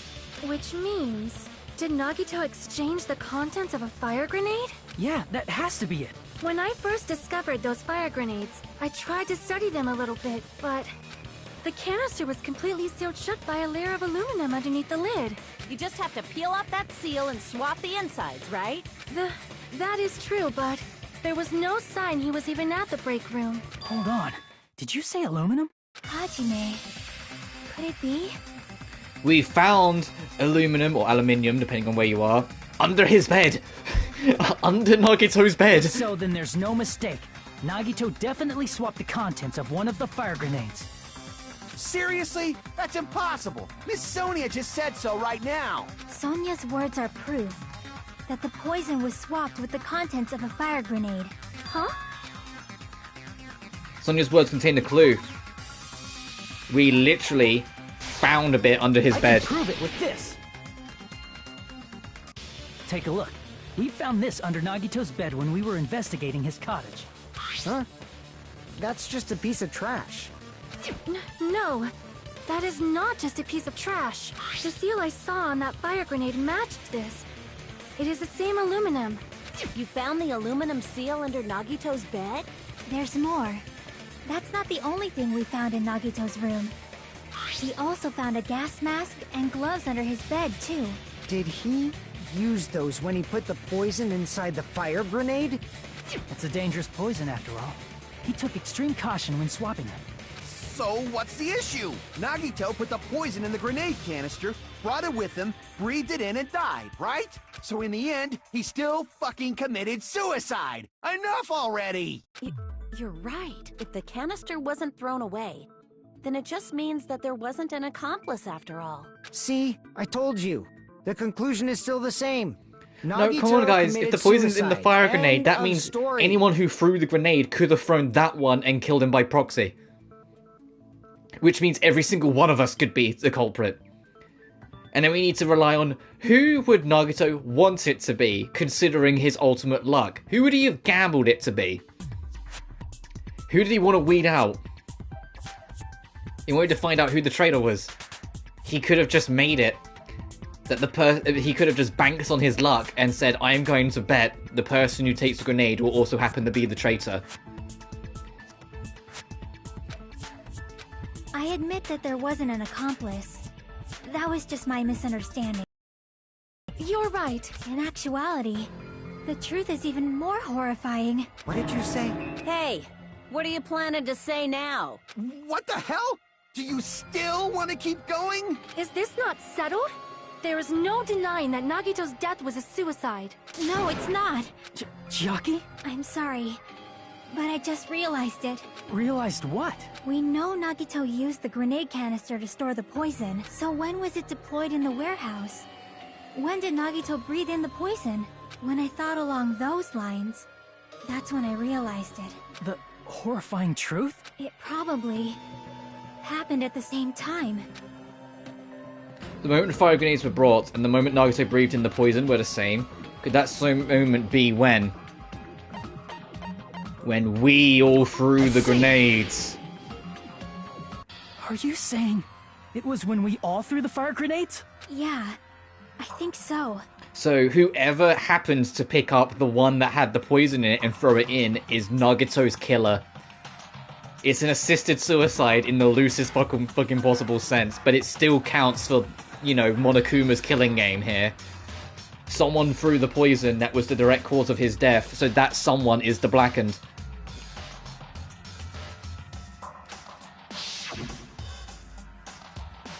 This motherfucker banked on his luck that the person who would take the grenade would happen to be the traitor. So now all we need to do is figure out the traitor and bank on his luck, and it will be right. Because Monokuma, he's got access to all the cameras, right? So he would have seen which fire grenade was the poison, because he would have seen when Nagito put it in. So all we had to do is when the fire started, pay attention to the cameras, see who took that grenade and threw it, there's your Blackened. So it's not even like a random mystery to Monokuma. Monokuma knows exactly who it is. Messing with Monokuma. The poison was deployed, and it converted to poison gas and killed Nagito. So whoever took that poison grenade is the traitor. The person who brought the poison. Because like I said, even though it sounds insane, Nagito banked on his luck and he's the ultimate lucky student. And the whole game was trying to teach you that if he banks on his luck or something, he is right because he's the ultimate lucky student. He banked on his luck to get the short straw in case 1. He got it. He banked on his luck to live when he put 5 fucking bullets in the chamber. He lived.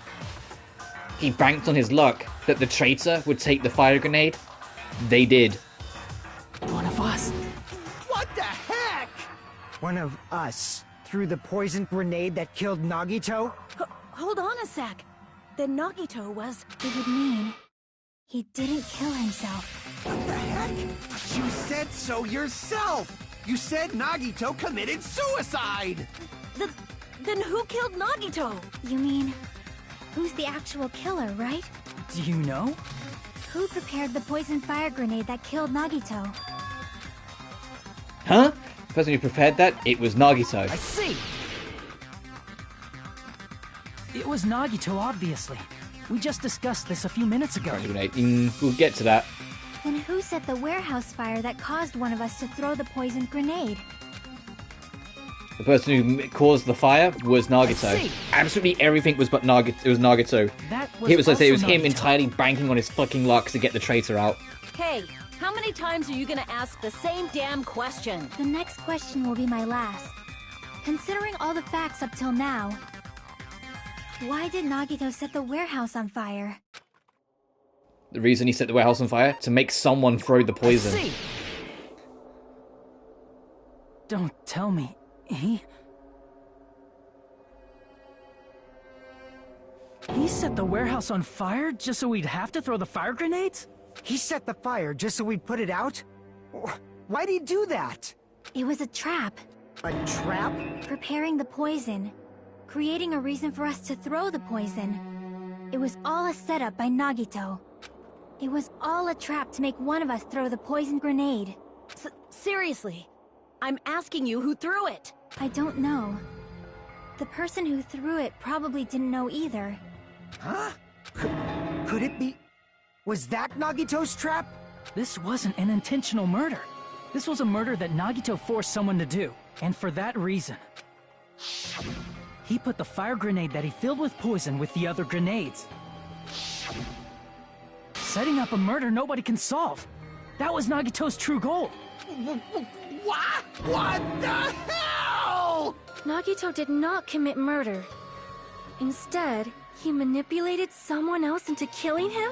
To do that, he set a trap to force someone to kill him. The poison grenade and the fire were traps.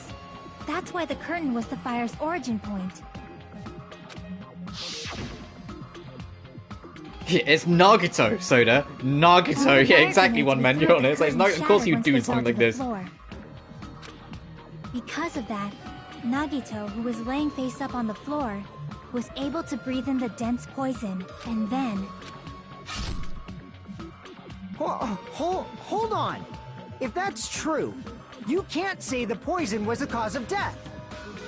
It might be the poison's fault he let go of the spear, but the actual cause of death could be either one. Even so, the poison is what caused him to let go of the spear. That's right! Nagito's killer is the one who made him breathe the poison! Two hands showed move the action while I'd already committed the action. Yeah, I know what you're referring to. I know. Let's just see how it goes. Are you fucking serious? That was his trap all along. Even the wounds all over his body. It was all to mess with the evidence for what actually happened. His true goal was creating a murder that nobody can solve. He wanted to prove to us that there are mysteries that just can't be solved with educated guesses. He probably expected that his fake suicide would be found out. After all, a mystery that can be solved is destined to be solved in the end. However, he also prepared a mystery that couldn't be solved. As you solve mysteries and bolster your hope, a huge mystery comes along and slaps you in your faces. For those of you who believe there are no unsolvable mysteries, that is when you finally taste despair. His true target was messing with Monokuma. There's more to it than that. But keep in mind, this is case 5, not case 6. The nature of messing and getting to Monokuma is set up in case 5, but always explained in case 6. Case 6 is the true answering every mystery. There are some mysteries that are only getting set up here. What, the true target, what the traitor was after, what the traitor has been trying to do in this whole game. We're not going to get that answer straight away. There's a lot more to this yet. Meaning, he used all of the prior class trial verdicts to prepare this trick. Not all mysteries can be solved. Such a devious trick he played on you, as expected of Nagito. That's totally messed up. That's so fucked up. It is my fault, because I told you all about the fire grenades. I am so sorry. Please vote me as the killer. And see, now Sonya's like, Sonya's trying to be like, okay, we don't know who it was. Take a guess. I'm the one that suggested it.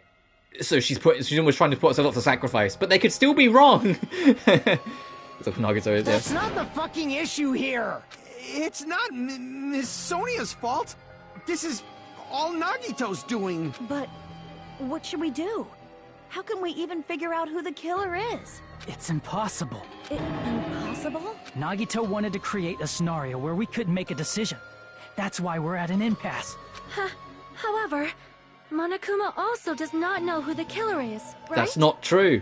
Monokuma has cameras everywhere. He would have seen which bottle Nagito put the poison in, seen which of those bottles was the one that had the poison in when they were stacked up, and then seen whose hands grabbed them, followed that bottle, and seen when it was thrown by said person. That's right. There's no way he'd be able to figure that out with just his surveillance cameras. I just explained how he would, Soda. If Monokuma doesn't know, this trial doesn't count. Isn't that right? Interestingly, though, they do this in V3. This thing that Soda says here, they actually do this in V3. Case 5 of V3 is entirely unsolvable to such an extent even Monokuma doesn't know who it is. And it's used to deliberately try and undercut the entirety of Monokuma's plan. To make it that even Monokuma can't have an answer for it. You know, I don't actually need stuff like cheap-ass surveillance cameras or whatever. I know perfectly well what's happening on this island at all times. That's a hint for Case 6. I know you used the bathroom 3 times yesterday, Sonia. And one of those visits seemed to take a while. Please stop! I will never become queen! How can you... You're so chill. I mean, how can you have such an awful power? So, of course this trial still counts. Do your very best to guess who the killer is. Guess, he says.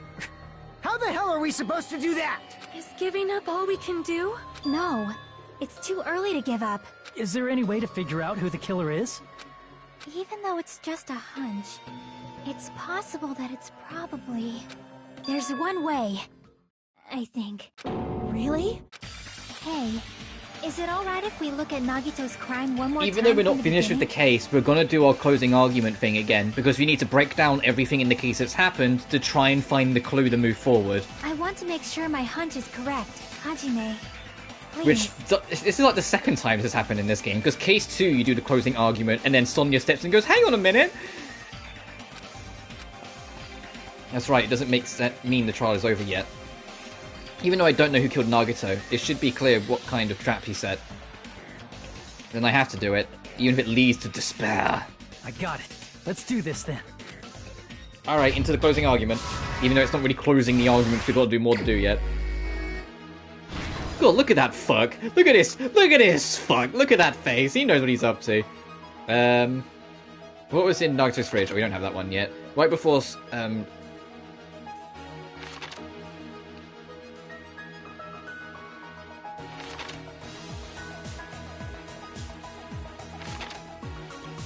whole body was...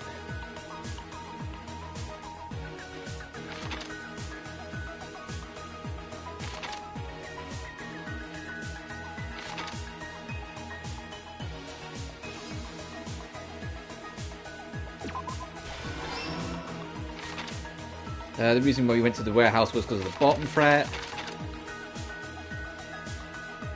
Oh, that's literally that one. That's a dud. Got it.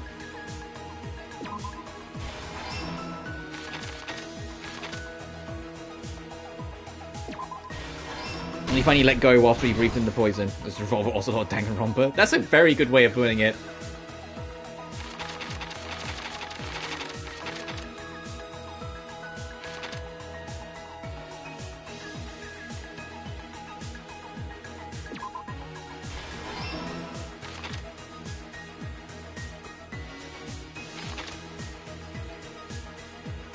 That's literally that one, so we know that one's fake. Oh, that's later, damn it. That was that one, yeah. So that one was later. Nagito appears at the fucking like Dehya just appears.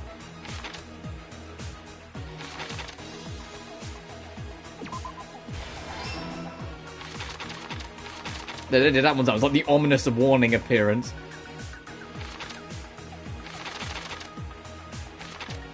That's that one, so it's these ones. Final stock? Oh no, stock 4, it's still more, Jesus.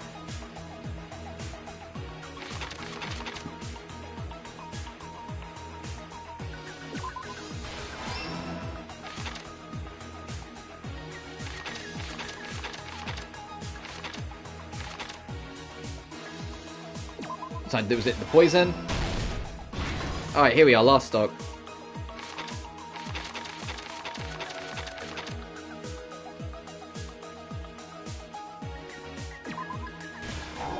Shit.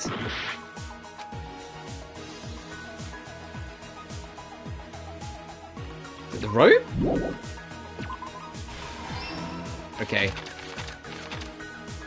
And then the poison was in his fridge. Here's everything that happened in this case.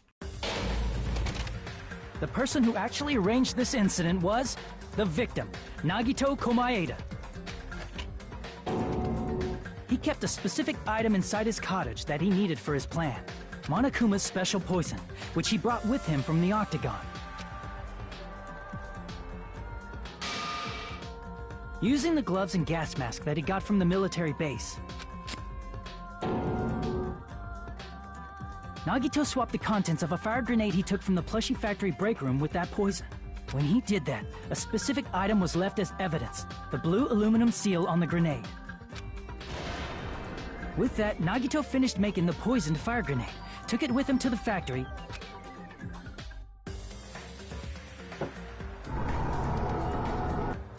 and put it back with the rest of the grenades in the break room.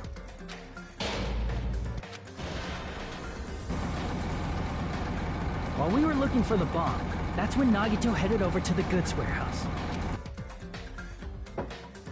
In order to set up a fire, Nagito arranged the Monokuma panels in a line going from the door to the curtain and placed an oil lighter in front of it. From there, Nagito set his insane plan in motion. First, he hung the spear that he took from Nezumi Castle from the ceiling girder by its cord. Then he tied his arms and legs at the back of the warehouse with rope. However, he burnt off the rope on his right arm beforehand. In doing so, he made sure that only his right hand was free, while his remaining arm and legs were tied up. As he gripped the tip of the rope hanging over the ceiling girder with his left hand, he lay down face up, just beneath the dangling spear. But this was just the beginning of Nagito's plan. And then, he did something no one could have predicted. First, he covered his mouth with duct tape, and after making sure he was unable to scream,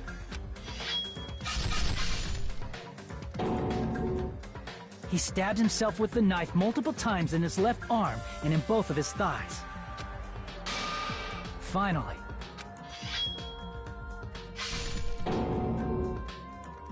he propped the knife on the plushie and slammed his right hand onto the blade. He didn't just want us to think he was tied up. He also wanted us to think he'd been tortured. Through all this, Nagito never let go of the spear. His plan still wasn't over. In fact, it was just about to begin.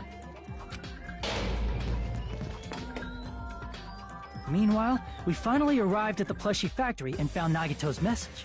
After seeing his message, we instantly made our way to the warehouse. But that was part of Nagito's plan. We opened the door to the warehouse, which inadvertently started the Monokuma panel domino effect. The panels fell one after another until they reached the lighter, tipped it over, and ignited the curtain. Shocked by the sudden fire, we rushed to the factory's break room. We then aimed for the fire's origin point, which was the curtain, and unloaded the entire supply. It never occurred to us that one of those grenades was the poison grenade that Nagito had prepared. The poison sank to the floor, instantly vaporizing due to the intense heat, and spread everywhere. The poison gas quickly drifted to the curtain at the back of the warehouse, where Nagito was. Also, Monokuma's poison has a unique quality in which it becomes heavier than air when vaporized. That poison gas completely surrounded the area where Nagito lay face up on the floor. There, Nagito inhaled the poison, and if it didn't instantly kill him, he certainly lost consciousness. Which caused him to let go of the rope in his left hand, and the falling spear plunged into his stomach.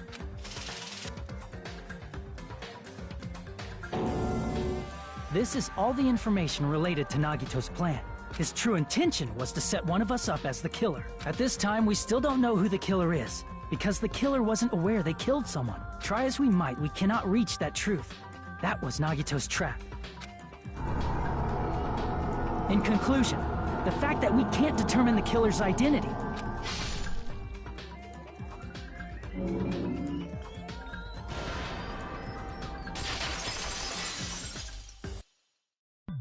This should be the truth behind Nagito's trap. How about it, Chiaki? Will that help All you right, figure out who the now killer is? to do the rest of the investigation. I said that closing argument wasn't the end of the argument. I shut up for all of that because it's like, it's interesting for me. I've done it with most of the closing arguments. I tend to not talk for them. But yeah, oh, Jesus, there's so much you have to fucking like, oh god. Chiaki? Just as I thought. It's impossible, isn't it? Are you saying we just have to vote for someone? What Hajime said is probably true. That's part of the reason why I thought it was a little strange. Did Nagito really not care who the killer was? I gotta get my ready for this one. Huh? He said this to us earlier. Oh god, my throat did not get to, I thought I was gonna get away with not having to do many Nagito lines. It's going to be fine. I'm pretty sure everything will work out in the end. After all, there's no way hope can lose. Absolute hope that can break through any despair can never lose in a place like this. And not only that, I believe in you all. I believe in the time we spent together. That feeling of belief is at the heart of his trick. He believed we'd notice the fire grenades. He believed we'd try to extinguish the flames. And he believed we'd fall into his trap. By believing in us, Nagito was able to put his life-threatening plan into effect. What do you mean, believe? And what's wrong with that? There's one more thing, remember? Something that Nagito believed in from the bottom of his heart. I want you to try to remember what that is. What, you mean his hopium? No, what he truly believed in, above all else, was that he was the ultimate lucky student. He had every faith in his damn luck. Nagito believed in his talent as the ultimate lucky student. After all the time we spent together, I believe in you guys. And more than anything, I believe in my ultimate luck. So it's definitely going to be alright. Guess the last thing he could believe in was his own talent. That's not so strange, really. Most of us here have been relying on the same thing. But, in his case, it was pretty remarkable, wasn't it? It almost seemed like he had blind faith in it. You're right. The same thing happened when he cleared the final dead room at the funhouse. It wasn't life-threatening at all. It was just a little escape game that ended in some Russian roulette. Russian roulette? It's a game where you load one bullet in the gun, spin the cylinder, point it towards you, and pull the trigger. So you really did it? Also, that's how you're supposed to play it? So it would have been fine if I only used one bullet, huh? I guess just how Monami said. Huh? I misunderstood and thought that I had to take one bullet out of the cylinder, so that's how I did it. That you only had a 1 in 6 chance of surviving. But I'm still alive, after all. The only good thing about me is how lucky I am.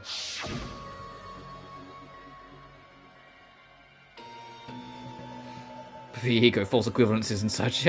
And he did the same thing when the first killing happened in the old building near the hotel. He depended on his luck and was able to get the cleaning duty just as he wanted. That's right, I just trusted my luck. I trusted I'd be picked for cleaning duty. You just relied on your luck? Not just luck. It's true my talent is trash. But I'm still the ultimate lucky student, you know. Huh? I'm left with the red mark? Ha, for someone called the ultimate lucky student, you don't seem very lucky right now.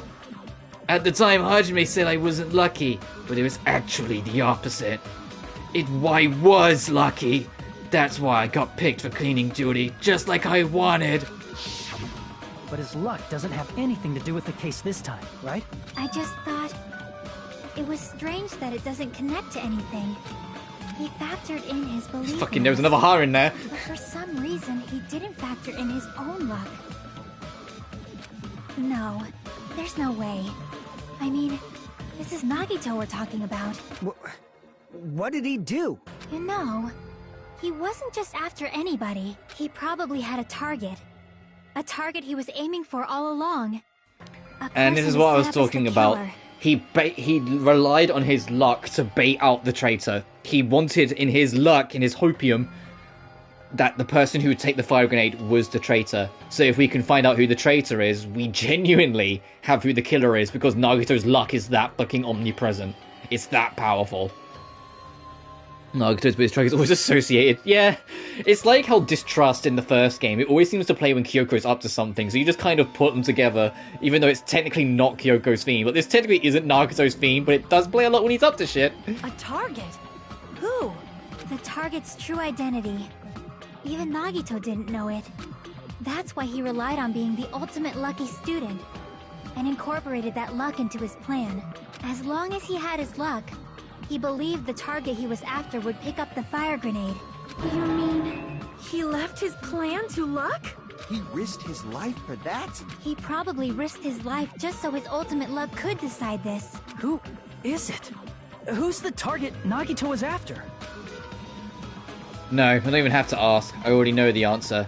I see! That's it? The traitor. Nagito was after the traitor, huh? Then he relied on his luck to weed out the traitor? Nagito didn't know who the traitor was until the very end.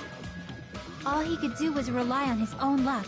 Then what he said in his video message...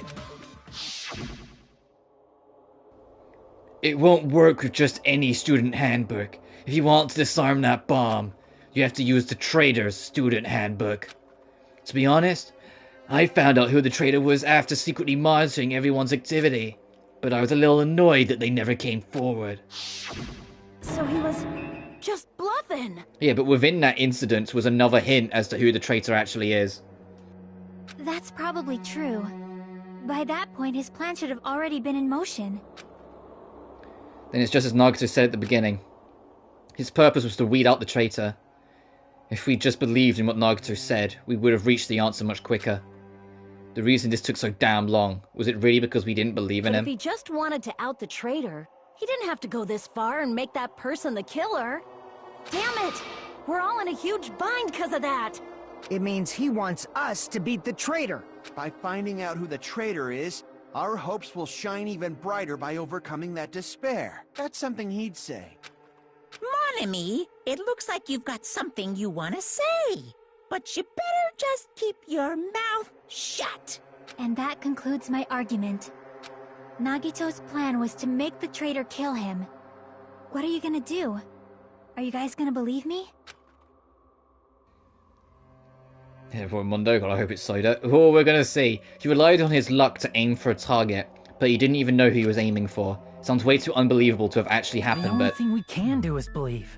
If we don't, then we'd just be relying on our luck when we cast our votes. But even if we do believe, what should we do? I mean, if we don't know who the target is, there's no way we can even vote. You are absolutely right. It is hard to think the traitor would reveal themselves now. If, by chance, the traitor revealed themselves during that bomb scare, what would have happened? Would it have stopped Nagito from acting so reckless? Huh? But they couldn't help it. Even if they wanted to reveal themselves, they couldn't do it because they weren't created to do that. Chiaki? What's wrong, Chiaki? Get a hold of yourself! That's why I want you guys to guess. You want us to guess? Yeah, I want you to guess. What? What does that mean? Who do you think it is, Hajime? Who do you think the Future Foundation sent to infiltrate your group as the traitor? Why? A traitor who's not allowed to think that they're different from everyone else. Why? A traitor who can only interact with everyone as a traitor. Why? Because that's the nature of their existence. They can only exist as a traitor. Seriously, why?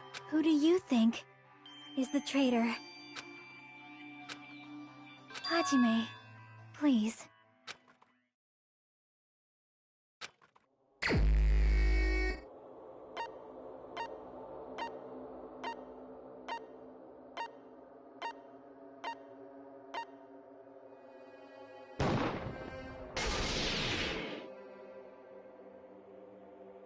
It's... you? Chiaki, you're the traitor? Please! Hold on!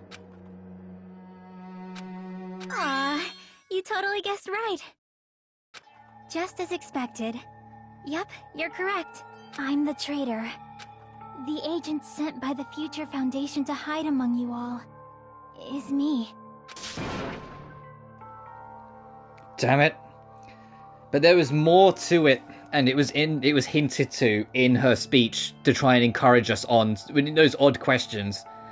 She said, what if they physically couldn't? What if they were created to not to? Chiaki wasn't normal in the same way the other characters were, if that makes any sense. She was created by the Future Foundation. She was like almost handpicked and designed to be this very specific person. Not like a robot, more like a preordained birth. And every decision in her life was made against her will. She had no control in every state of her life. No control on her personality, no control on who she is. Chiaki, everything about her, everything about how she acts, everything about how she thinks, everything she does, was hand-designed by other people. It was odd. It sounded like odd and contrived way of speaking in the midnight hours. Yeah, it was... She literally wasn't designed to be able to out herself. She couldn't outwardly say, I am the traitor, unless she was revealed to be already. It's not in her programming, for lack of a better word. Which is why she needed someone else to out her. It's why, when Nagito said the bombs would not go off if the traitor scanned their handbook, Chiaki instantly scanned her own. Because it was a way of her trying to tell us, but she couldn't use her words. Because she's not programmed that way. Everything about her personality, everything about the way she acts, everything she likes, dislikes, everything about her was preordained by people, pre-designed by people. Damn it. Why? This nonsense is... Why? Why does this make sense? Hey, Chiaki. Are you being serious right now? Chiaki is the traitor? That is a lie, right?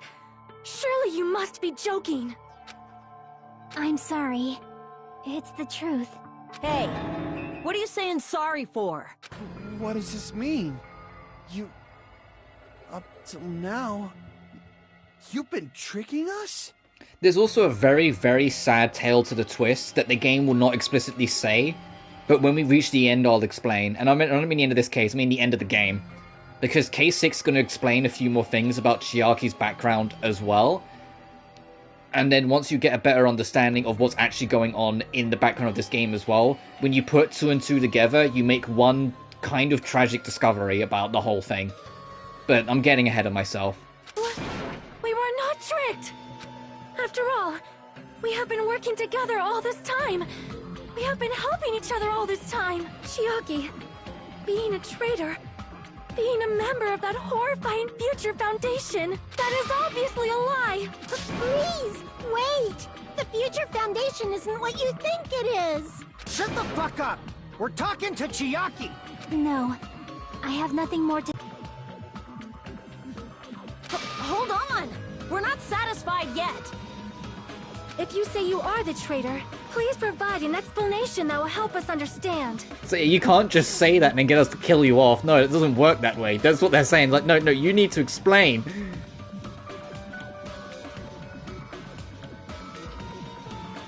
We cannot vote until we are satisfied. That is what you said earlier, Chiaki. Hey, if you're really the traitor, why'd you wait till now to reveal yourself? It's weird, isn't it? Waiting until right now to out yourself. It's definitely strange, right? Or rather, why was I able to do that? See? If she's basically like... She's a human machine in that sense. Like, she's like, everything's preordained. Why was she suddenly able to say that when she wasn't before? Even she's questioning it, like a robot who's just been given free will. Maybe... I wanted to protect or everyone, a robot that no found matter the feelings. cost. Fucking, huh? Hey, Hajime. Can you do me a small favor? Favor? Me? I want you to prove to them that I'm the traitor. What? What are you saying? Why do I have to do that? I want to explain everything to you guys, but... as I expected, that's rather difficult. It's not that she struggling to, it's that her programming physically is stopping her from being able to. So, which is why she keeps... It's why she keeps on saying, Hajime, say it. Hajime, say it. Because her programming's literally stopping her from being able to. That's why. The only thing I can do is plead with you. I want you to do it. I believe you can prove it. Whether I can prove it or not, that's not the problem. Don't you understand? You may as well be asking me to kill you. There's no way I can do that. I'm very sorry, but this is the only way. So please. Looks like we gotta do what we can. It's not like I believe she's the traitor. There's just no way we can ignore this without confirming it. If she was just disguised or something, this would have been a heck of a lot easier for us to understand, but... Ron, man, I still think you completely misunderstand the nature of Chiaki.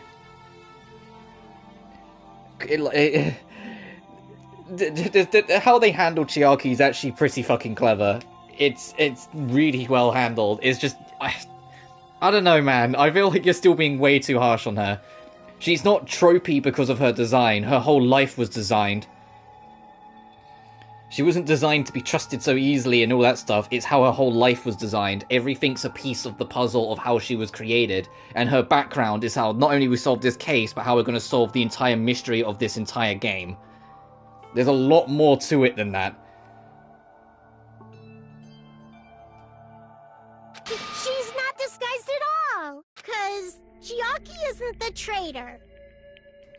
Also, Monomi is going to do everything in her power to fight against us. Monomi? Too bad. I'm not part of the same group as that girl. I don't know anything about that girl at all. Hey, are you trying to cover for her like that? You suck! I've always been alone. I have no friends anywhere. That's why I have no relation to Chiaki whatsoever. Hajime, you're going to listen to my request, right? I'm just like, damn it! It's like, fuck, this sucks. Chiaki isn't my friend. I hate Chiaki so much. Okay, now you're like now we know you're telling the truth. Now we know, Monomi. You want everyone to be friends, and you want everyone to love each other, and you want to love everyone together. You say that, like, now you've just, like, given it away. Monomi and Chiaki's relationship, proving it here is the only way. I don't want to Monomi about him, about that. Oh, right, PTA. Hajime, you stupid face! Let's all get along. I won't let you. Burst open and mix! I can't lose. I won't let you. Burst open and mix!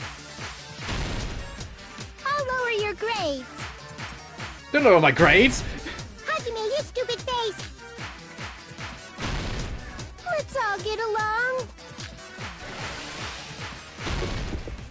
Chiaki and I aren't best friends. Monomi's notebook. This is the end! I'd feel bad if you weren't a constant butt of Monokuma's bad humor level of jokes, yeah. We investigated Nagito's cottage. I discovered a notebook with the new Usami logo on it. Usami. Oh, we're using her original name again now. That's your notebook, right? The one Nagito stole from you. I don't know. I don't know. Don't tell me. Is that where the traitor's true identity is written? No, but it gives two important things away. We learned that Monomi can't write, so who did? And secondly, Monomi had a diary entry about an event she wasn't witness to. Because she was locked in the final dead room at that time. But Chiaki was witnessed to. There's a diary entry that said Hajime went to go to the final dead room, but Chiaki stopped them. Monomi was locked in the final dead room during that time, so she had no way of being aware of it. The only two people who were there at that point was Hajime and Chiaki. So not only is Chiaki the traitor, she was the one writing the notes for Monomi to keep on top of everything. We've got to support someone self-destructive. Yeah, I know what you mean. That's right! Since I knew something like this would happen, I made sure to bring it here today. So sudden? Give me that notebook! Day 1, I was able to talk to everyone for the first time today. Monokuma showed up and turned things bad. Day 2, Byakuya is the leader. A lot of things happened today, so everyone's tired. What is this? Is this Monami's diary? Is the traitor's identity written in here? Nagito was probably looking for that too. So that might be why he stole the notebook. But you wouldn't know who the traitor is just by reading this notebook. Of course, Nagito wouldn't know either. In my opinion, Monami standing up to Monokuma is both too late and too tame. Yeah, the reason why Monami's standing up now is because I think right from the get-go, she was aware if she didn't find a way to fight back against Monokuma, the traitor was going to get outed in this case. So it was almost like she felt like she was backed into a corner at that point. The whole time, everyone was still trying to find a way to fight for themselves and not worrying about the traitor. She just kind of took whatever harassment came her way, even if it was very self-serving at points. The moment she realized, actually, there's a good chance that the traitor will be endangered, she had to step in. At least that's my take. I might be wrong on that one, that's me just theorizing at that point, but that's my take. That's how I think it is supposed to be. Or why she only stepped up now. However, it's different for me. You know? It took me this long, but I finally understand. No, the truth is, I might have already known the moment I found this notebook. And to be fair, Hajime kinda did. When in the investigation we found the notebook, when he read this entry, he questioned it for a second and then let it go. He probably had an idea, if not he knew, but just kind of, because he didn't want to believe it, buried it from that moment onwards, who the traitor was. It's just, I'm going to turn my eyes on the truth it contained. And now I clearly know. Can't help but know. First of all, this isn't Monami's diary. Apparently she can't write. Then the one who wrote this is... Someone connected to Monami. Meaning, it's not a mistake to think that the traitor wrote it. If so, is this like a report that the traitor was sending to Monami? Is it evidence that they were observing our actions and reporting to Monami? But how would you know who the traitor is from that? Because there's an entry written in here that only me and one other person would know. Topic we discuss. The final dead room. Like how, you know how Hajime doesn't go, I've got it, because he's miserable. A specific so and V3 does this a lot as well. The mood of the character affects whether they say the voice line or not. Hajime's miserable because he feels like he's condemning one of his friends to death. Someone he actually cares about, and like I said, if you do like the report card, and even outside the report card stuff, there's slight implication that there might be a potential for a thing between those two. It's more established in the anime than in this, but there is like a chance for a thing there to be between Hajime and Chiaki, depending on how you want to look at it. It hurts Hajime on a more personal level. And so he's not happy condemning someone he genuinely cares about to death like this. And so instead of going, I've got it, or you're the only one, it's silence every time he's accusing. Or it does that flash. It's just a little bit of the game adding to the atmosphere and effect. Day 16. We've been in the funhouse for 3 days. Everyone's hungry and on edge. Hajime tried to go into the final dead room today. He's probably panicking because no one believes him. There it is. It's true. I tried to go inside the final dead room, but the only one who knew that. If I win the life-threatening game here, I'll be able to go to that octagon place, right? That's where the exit should be. I did it. I finally did it. I finally figured out where the exit is. I can get out. With this, I can finally get out. You can't do that. You shouldn't go in there. No, you won't find what you're looking for. That's right. The only person who knew that is Chiaki. That's why Chiaki is the only person who could have possibly written about this. There must be some mistake. I mean, if Chiaki is the traitor, what was all that time we spent with her? Was that all a lie too? Miss Sonia. Chiaki is... She is being controlled by Monokuma. That is why we should help her. I'm not satisfied either. I mean, if you were the traitor, there's no way you do something so stupid when we found the bomb. It's very stupid to be fighting over something like this. And so, with an annoyed expression on her face, Chiaki walked over to the bombs without saying a word, took her handbook out of her pocket, and without hesitating swiped the card reader. Oh, looks like it was wrong. Now that you mention it, Chiaki immediately went to the card reader with her handbook. She tested it out right away after being told it would only react to the trader's handbook. That doesn't make any sense. A trader would be more cautious than that. Chiaki probably knew the bomb was a fake. That's why she also knew Nagito's trap was a bluff. She knew? That is a mistake! That must be a mistake! Why are you saying such things? Do you really want Chiaki to be the traitor? Yeah, no one wants someone that they genuinely trust and care about to be the one that's deceived all of them from the start. Look how emotional Sonya's getting. Look at her face. Not the one that's like flashing on the side. Her in the portrait. Look, she's getting all tearful again. Of course not. I will not believe it! I refuse to believe Chiaki is a traitor! There is just no way! I don't want to believe it either. I don't want to believe, but... Then nobody will be saved.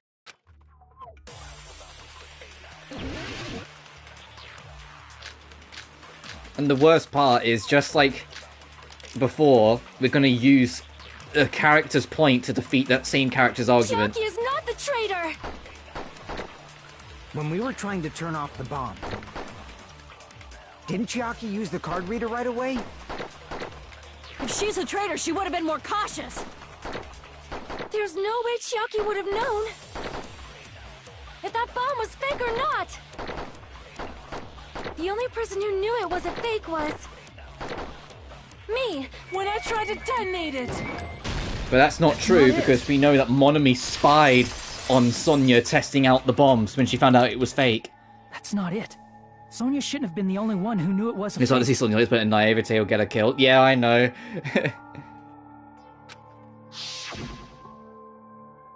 Monomi was also there when you found out the bomb at the military base wasn't real. You said so yourself.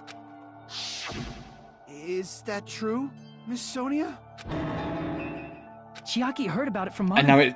And now That's why it's she knew just the bomb dawned was on a fake. Sonya. It's just dawned on her that actually, yeah, Hajame's got a point. It might be Chiaki. Well, it's not it might, it is Chiaki, but it's just, it's like now she's starting to like process it. Like it's hit her. It's like, actually, no, that her argument just got shut down completely by something that actually makes more sense. Since I've been found out, I'll just confess. The reason I couldn't tell anyone I knew the bomb was a fake was because if I had said that, I would have had to explain how I heard about it from Monomi. I do not want to hear that! I do not want to hear that, she shouts. Enough already. Please do not say another word. I do not want this anymore. I am so very tired of doubting people. Sonya. And just because she knew the bomb was a fake does not mean we should decide she is the traitor! It doesn't play the rebuttal showdown music anymore.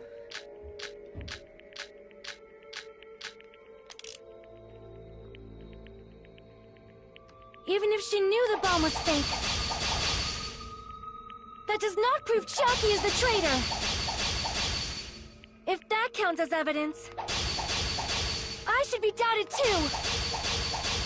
After all, I also knew the bomb was fake. Oh, I fucked up the cutting. Okay, never mind. We'll get next round. You have to wait. She's panicking badly.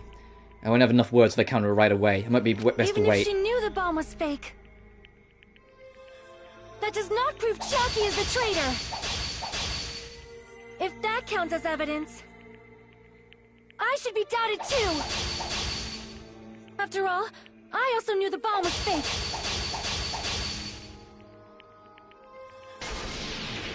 Knowing it was a fake isn't the problem. What matters is who told her. What matters is that she heard about it from Monomi. There was someone other than me and Monomi who knew that bomb was fake. That someone is Monokuma. Monokuma said so earlier, correct? He knows everything about this island. Monokuma probably told Chiaki that it was fake beforehand.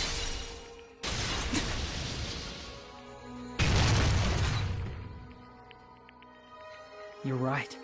Monokuma probably knew the bomb was a fake. But Monokuma shouldn't have told anyone either. Then where did Nagito obtain the bomb he used? I wonder. If I'm gonna give you guys a hint, then you should know it wasn't from the military base. To tell you the truth, the bombs there are all fakes. I knew that already. You should have said so earlier. Well, I thought if I kept quiet, it would foreshadow that a killing was gonna happen. That's why I'm just now telling you for the first time. I feel relieved. That... Monokuma may have just been lying. No, he won't lie at times like this. You already know that. Hajime, are you going to believe Monokuma over Chiaki? That's not it. It's just, even if Chiaki is the traitor, is it really okay to vote for her? That basically just means we have to believe in Nagito's luck, right? That's not it. Are you telling us to trust his luck? Are you telling us to entrust our lives to that bastard? There's no way I can believe in Nagito. Or Nagito. We have to believe in Chiaki. Huh? It doesn't matter who the traitor is. Even if Chiaki is the traitor, that's not the Chiaki I know. I believe in the Chiaki who's been with us this whole time. That Chiaki is saying she wants to protect us with her life. So the only thing we can do is believe her. If we don't, nobody's going to be saved. Damn it. Hey, can you listen to me a little? There's nothing to be sad about, you know? 'Cause this is different from what happened before. Unlike before, you guys don't have to stay alive by doubting someone. You guys can stay alive by believing in me. Are you telling us to believe in you and sacrifice you? That is just too cruel. I'm sorry. Chiaki! Monami, I'm sorry too. You're probably gonna get scolded by a lot of different people for this. But still, I want to protect everyone by any means. And I'm happy that I'm able to do that.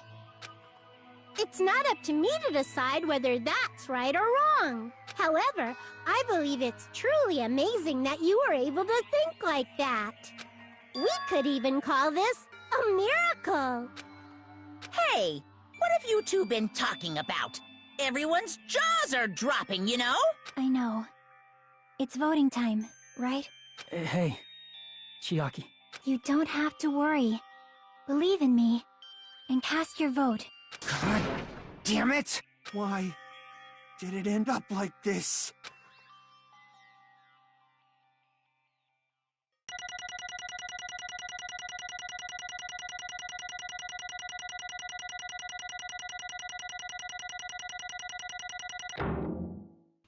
Yeah, that's fair. But I was say I didn't get an A that time. I was like, well, I crashed into everything in one of the logic dives, and I got just like messed up by that first Hangman's Gambit. So yeah, a B makes sense.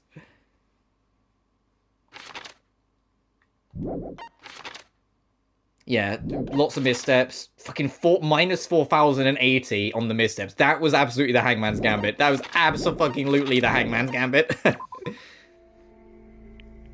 It's not fair. Who are the same as everyone else. There's no way I can agree to this. Emptiness, loneliness, sadness.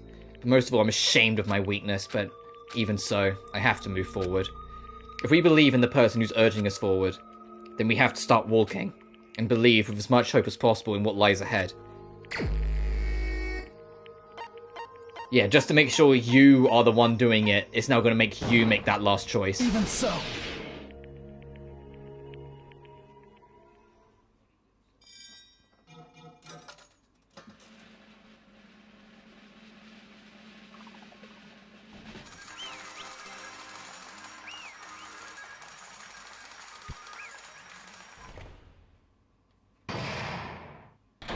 And that's the end of Case 5. Which, like I said, just like in the first game, pieces of Case 5 are what we used as the foundation to explain Case 6, so some of this you're gonna have to keep in mind. Man, I'm pooped. Let's go ahead and announce the results. The traitor from the Future Foundation and Nagito Koimeda's killer is Chiaki Nanami. Damn it! Are you serious? That was correct? The fact that Chiaki was a traitor, the fact that Nagito's crime depended entirely on his luck. Everything was true. Damn it. Plus that means that bastard managed to pull it off. Congratulations, everyone. Damn it. Stupid, we're not celebrating at all. Damn it! Chiaki, let me ask you one more time. You really part of the Future Foundation? An agent of the organization that brought us to this island? Is that really your true identity? I'm sorry I didn't tell you guys. What? Tch. That is... I cannot believe it. Even though I do not want to believe it, there's no choice but to believe, right? I'm sorry. It would have been better if I could have said it sooner, but I couldn't say it no matter what. Because I can't betray the Future Foundation. Can't betray? Well? Even if you want to fly, you can't, right? Even if you want to swim where you please, you can't, right? It's the same for me. Due to the nature of my existence, I will never be able to betray the Future Foundation. What the heck? But in the end, you did something similar. What you did is no different than sharing your secret yourself. You're right. Why? Now's not the time to be laughing. Well? But strangely enough, I don't have any regrets.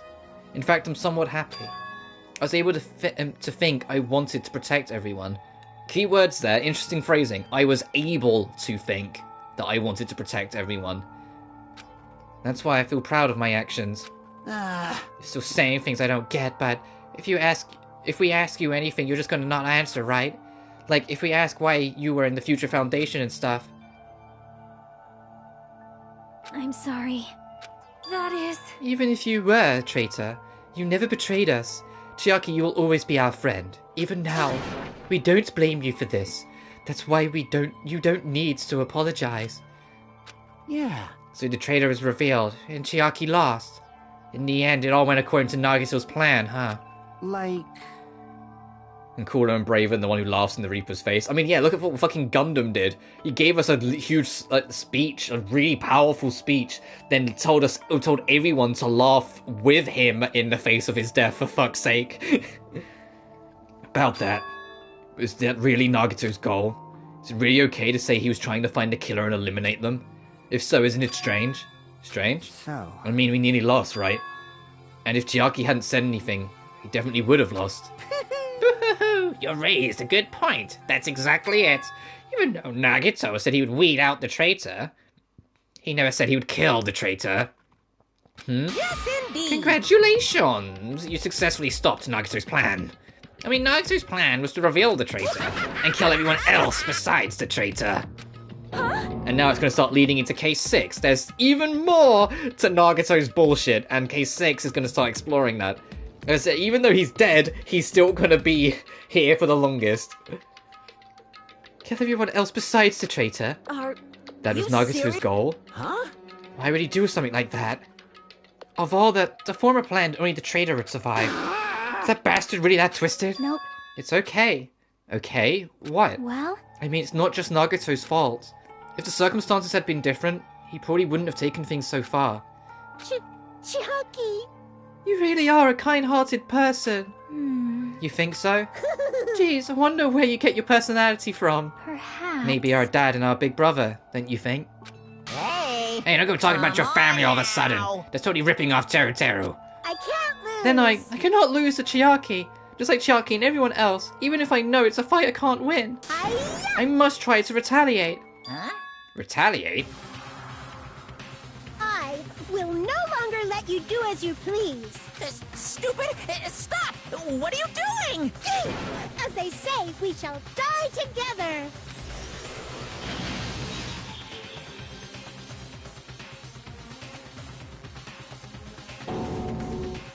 She's self-destructed. What'd you say? What's going on? Huh? Monokuma, like, died. No. I'm not dead. No one fucking came out. Oh, man, that surprised me. If only I didn't have a spare, I would have died. I can't Not yet, I'm not done yet. Oh, wait. Yeah, Monami has a shit ton of spares too. So she's gonna keep on sacrificing spares until all the Monokumas are gone. Or at least try to. Stop it, I say! I'm sorry, I lose! Forgive me!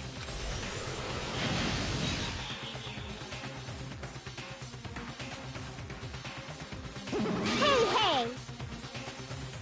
Not yet. Seriously, stop it. If you don't stop right now, it's all going to be destroyed. I won't forgive Of course, I'm you. doing it so you'll all be destroyed.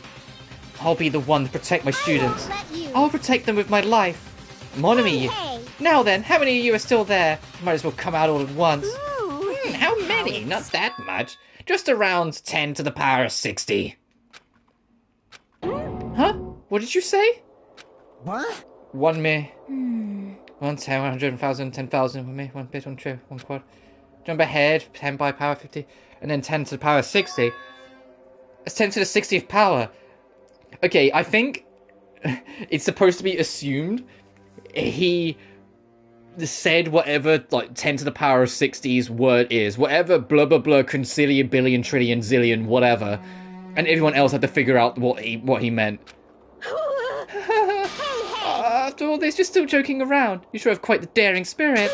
Except I'm not joking. What are you even saying anymore? Didn't you see that scene? While you're doing this, my clones are continuously and endlessly created in the Monokuma manufacturing facility. That's wrong. Oh, but those were just stuffed animals. That's right. I checked with my own hands. They're just plushies. Damn it! You're just bluffing, Manami. Finish them off. Hey! Even if it's just a plushie, as long as you give it Monokuma's personality, it becomes a fully developed Monokuma. What did you say? There's no way that's possible. That's not even magic. Magic, huh? Boo-hoo! Boo-hoo! Could it be? You already attained that much power. Hey! Hold on, you're bringing up magic so suddenly, we're going to be so confused. Unless you mean magic in a technological sense, we won't understand it at all. Hey! What's going on? Don't tell me they're not going to call this magic or something. Well, I don't care how you interpret it. In the end, even if Monami risks her life or does whatever, it doesn't matter to my army of 10 to the power of 60 strong! There's no value in that life you're risking. So how about this? This overwhelming despair! Does it make you dizzy from excitement? And the thing is, this isn't too far to believe, even if we haven't got to all the twists of the game yet, considering, you know, the whole world got fucking destroyed by, you know, the Despair Sisters and their secret weapon. It wasn't just... We'll get into the secret weapon soon as well. But, you know, there was a lot here to go into. Then, of course it's capable that they have like 1 million Monokumas. What's this?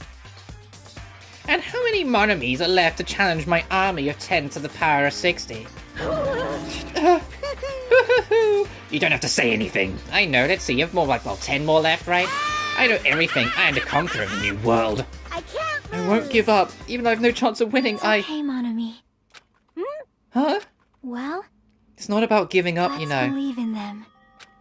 Let's believe in everyone, and leave the rest to them. But... Right? Damn it. what the hell is going on? I do not know for certain, but the only thing I can say Please is... listen. Monokuma is the enemy of the Future Foundation. Like... Does that mean there's another organization that's... Damn it! Okay, that's it. Let's just leave that talk for later. Because the punishment time is going to start. hold on, just a little more time. To wait or not to wait, that is the question. But which will cause more despair? That's the real question.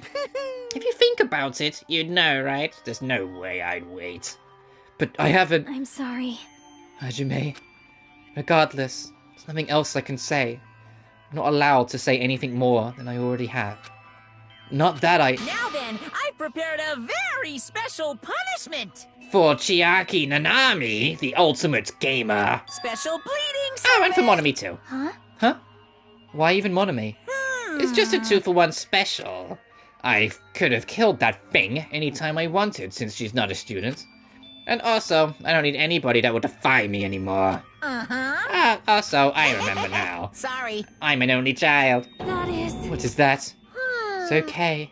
Even if I'm here, I'd just be a burden anyway. And not just that. I decided to believe in everyone. You guys, I'm sorry about so many things. I'm sorry for lying to you. I'm sorry I couldn't protect you to the very end. Just one last time, let me say something that makes me sound like a teacher. There's no need to be a hero. You don't have to force yourself just to make people acknowledge you. When you do that, you end up blaming yourself, blaming other people, and feeling jealous of everyone. But still, it doesn't have to be like that. Even if people don't acknowledge you, you just have to be someone that you can be proud of. 'Cause you yourself are your biggest supporter. If you can learn to love yourself, that love will continue to support you for the rest of your life. Love, love. Bye, everyone. It's okay. A shining future will always be waiting for you. It's true. It's absolutely true. 'Cause I know. Bye-bye. Please don't forget about your teacher. Let's give it everything we've got! It's punishment time! Alright, time for the execution of Chiaki Nanami and Monami, once known as Uzume. Or Uzumi.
Even until the very end, I couldn't look away from Chiaki's final moments.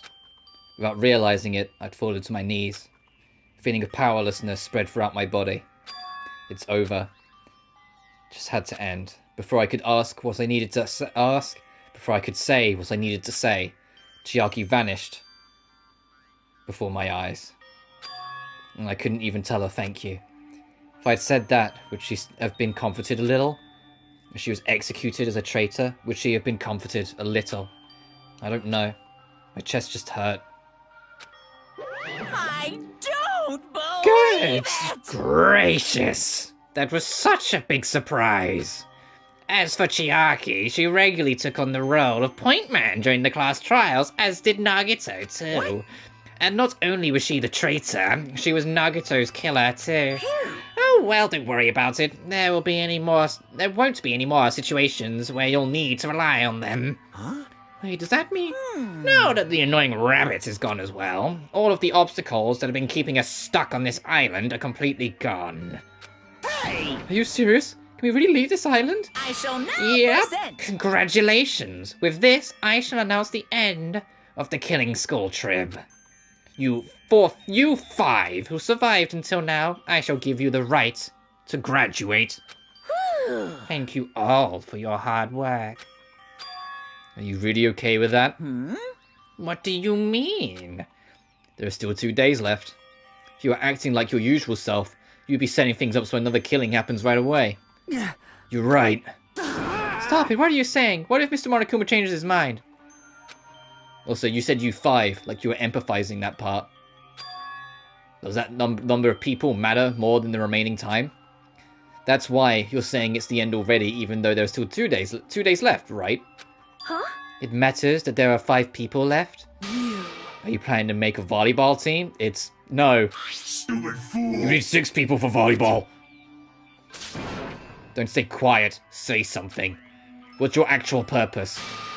You're our enemy, and an enemy of the Future Foundation. So what's your true identity? Hey, If the Future Foundation is the world ender, then I will end the new world that the Future Foundation has created. No, Well, you'll have to look forward to the rest after the countdown ends. That timer has almost reached 0. If it reaches 0, everything will end. The Future Foundation's lame plan will be nothing but toilet bubbles. Hey, And when that time comes, you'll know everything. You'll see all of your questions answered in one go. And then you guys will find out for yourselves just how messed up this new world is. Hey. New world? Don't go saying new shit all of a sudden. Yep. Well, just think of the remaining 2 days until the countdown reaches 0 as a bonus. Yep. While you're at it, you should enjoy your life on this tropical island to the fullest. Because once you leave this island, your hopeless lives back home will be waiting for you.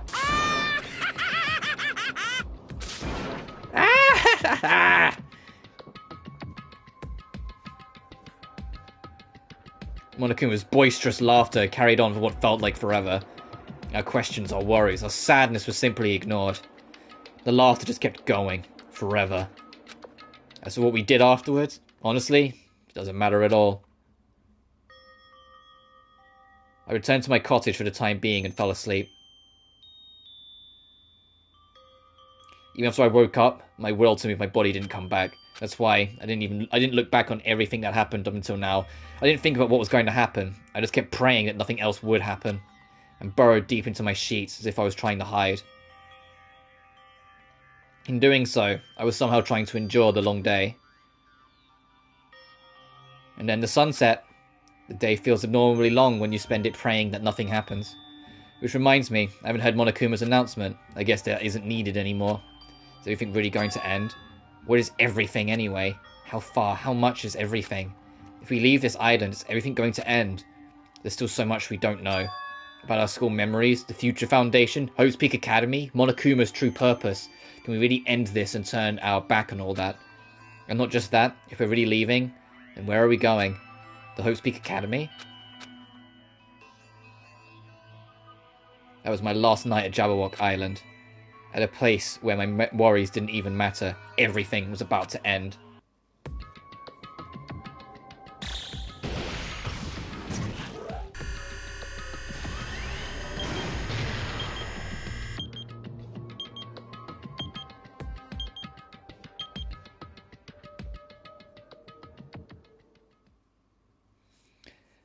I feel like I had a fun dream somehow. I think it was about my childhood.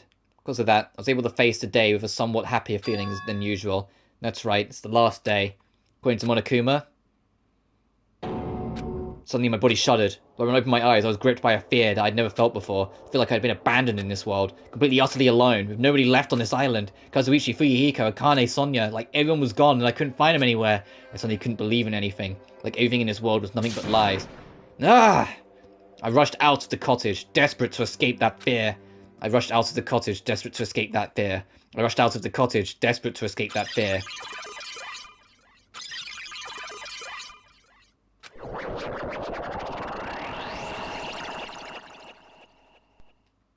When I left the cottage, I ran into her. There. Oh, Hajime, good timing. Good timing, what do you mean? See? Remember Nagito's video message that we found at the factory? Yeah, when we were dealing with the bomb ruckers. What about it? Apparently, there was more to that message inside that laptop. Yep. We weren't able to see it until a day or so had passed. Apparently it was locked by a timer. Did he set it up so we wouldn't be able to watch it until after the class trial? Why would he do that? Perhaps. Maybe Nagito planned to leave this as a will. Nagito's will? Where is it right now? We were just planning to meet at the restaurant and watch it together. Got it, the restaurant. And she's gone. She's not waiting around. She's not standing around. She just vanishes. It's like a glitch in our head.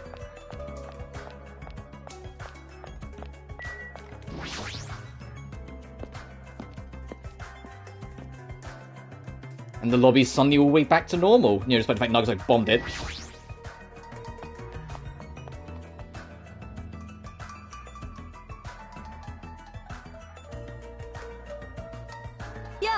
Hey, you're late.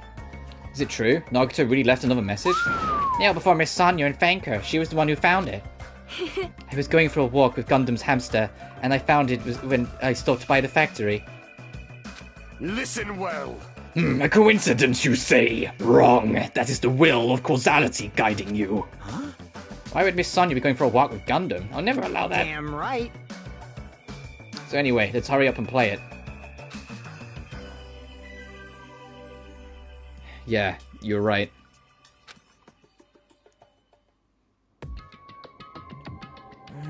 I wonder who's watching this message.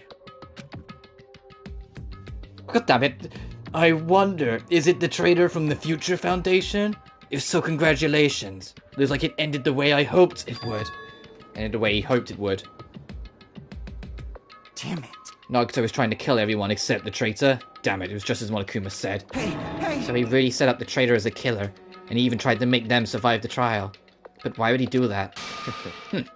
Enough with your useless talk. It appears there's still more. But if everyone but the traitor is watching this video, then unfortunately I guess I lost. That outcome is the complete opposite of the hope I believe in.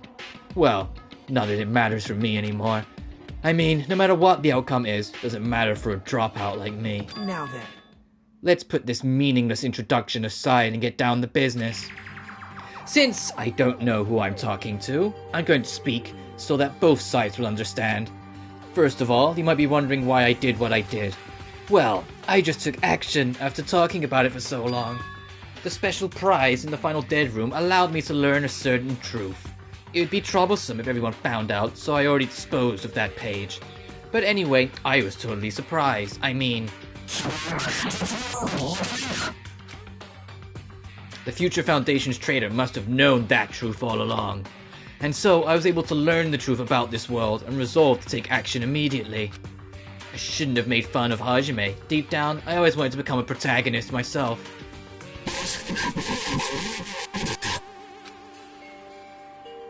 But now that I know the truth, as I look back on Monokuma's actions, I'm starting to see what he's planning.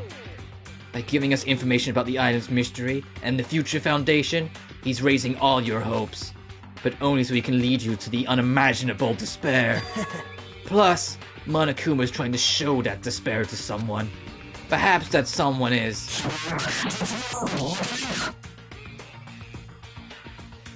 seriously pissing me off. Plus, hella nice to just something. You're losing me. Happy. It's Happy Oz. Jeez, what a hopeless truth. Who is Monokuma's true identity? How could they come up with a plan like that? But that's enough reflecting on the past. Let's talk about the future now. If you want to escape Monokuma's plan, there's a specific place you need to go to. The key to enter that place is that message you found in the Zumi Castle. Well... Normally you need to follow a bunch of steps to enter that place, but since that message gets rid of those steps, you can think of it as an Easter egg or something.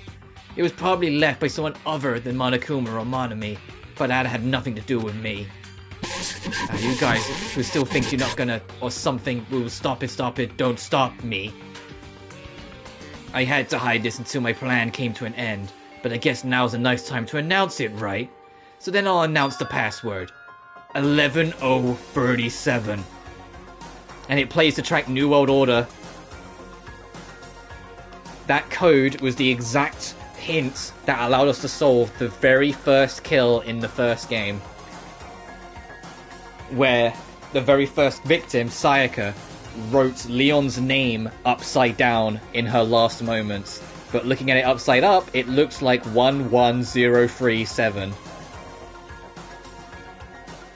But that code ended up being the groundwork of Makoto's hope for everything that carried through onwards. Which means Makoto's probably tied to the Future Foundation. Or at least some of the surviving members of the first game are. That is the password that was written by in Nezumi Castle. You have to use that to enter that specific place. That's the only way you can escape Monokuma. I feel like I've been talking forever, but that's all for me. With this, my duty is finished.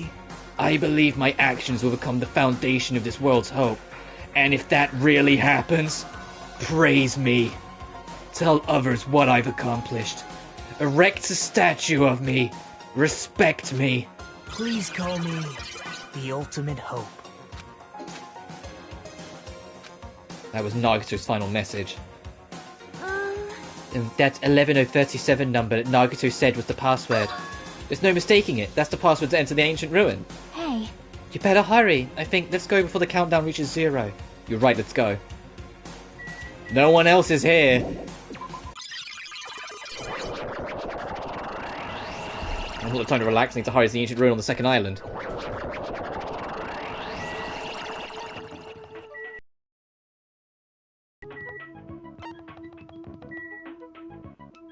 Everything's breaking down.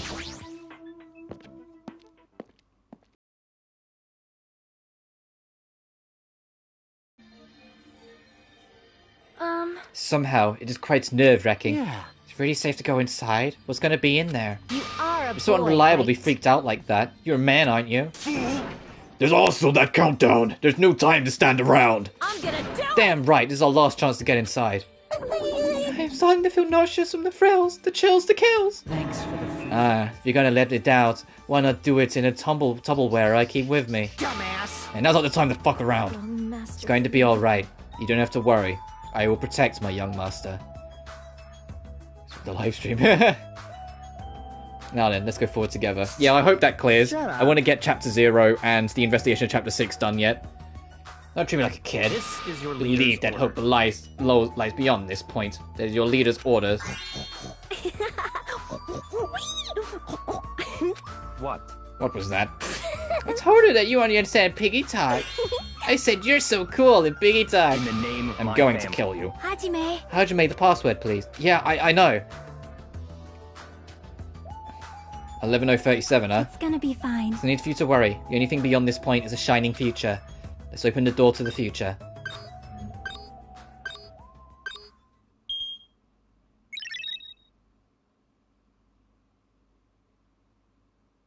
Beyond this door, the future is waiting. A sparkling future. Now let's move forward.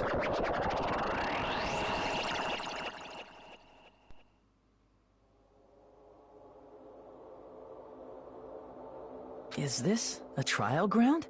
But why am I at a trial ground? It sure looks like a trial ground, but the vibe is way different than the one from before. By the way, Huh? where did everyone go? The illusion shattered. Hmm? Everyone? What? Something's wrong. What did I do? No, that's not it. I'm not the weird one. What's really weird is...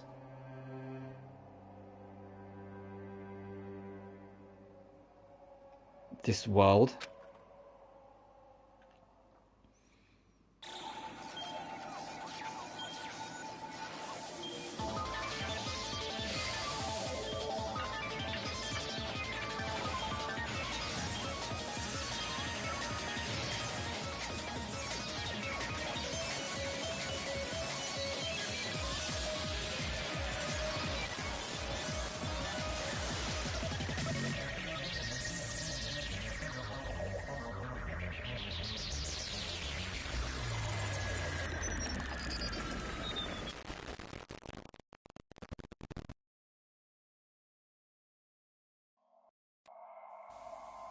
Chapter 5. Smile at hope in the name of despair.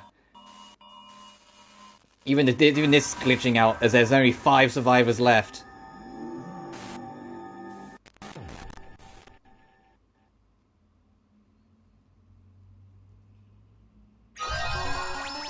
Sharky's backpack. We are going to continue, so we got Chapter 0 to do, and then we're going to do Chapter 6's investigation. Heading to the school trip.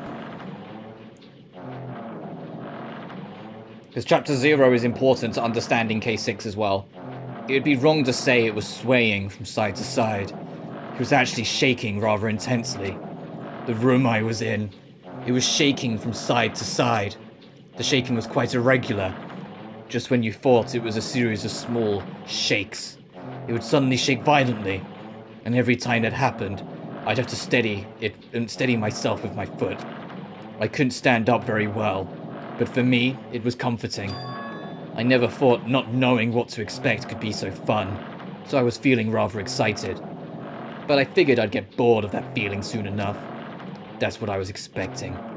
For me, a person who is loved by talent, detecting regularities among irregularities won't be that difficult. How boring. Do you like ships? On the other side of the dark room I heard a voice. It was clearly directed at me. Ha! You looked like you were having fun, so that's what I assumed. You do like ships, right? Ships. Ah, that's right. That's it. So this is a ship. You just realized that now? Is it really that funny? Hey, if you want, care to talk a little? The science is starting to bore me. Instantly, I saw his true character. The overfamiliar attitude, the friendly smile, but under their thin skin, I could detect a foul, offensive odor, like some kind of putrid slime. Do you like ships? In a sensible way, of course. How should I put this? It was a smell exclusive to those who were already finished. Nice to meet you. I'm Nagito Koimeda. Lucky me. It's been a while since anyone was willing to talk to me, so to share a room with a person like that, I'm definitely lucky. Lucky. Oh, so that's your talent then. What a boring talent. A boring talent, huh? Well, that's exactly what it is. For someone I'm meeting for the first time to say that so suddenly, that's because I have luck as well. Huh? Even I possess a talent as boring as luck. Possess? Huh? I'm starting to get really interested. Who are you?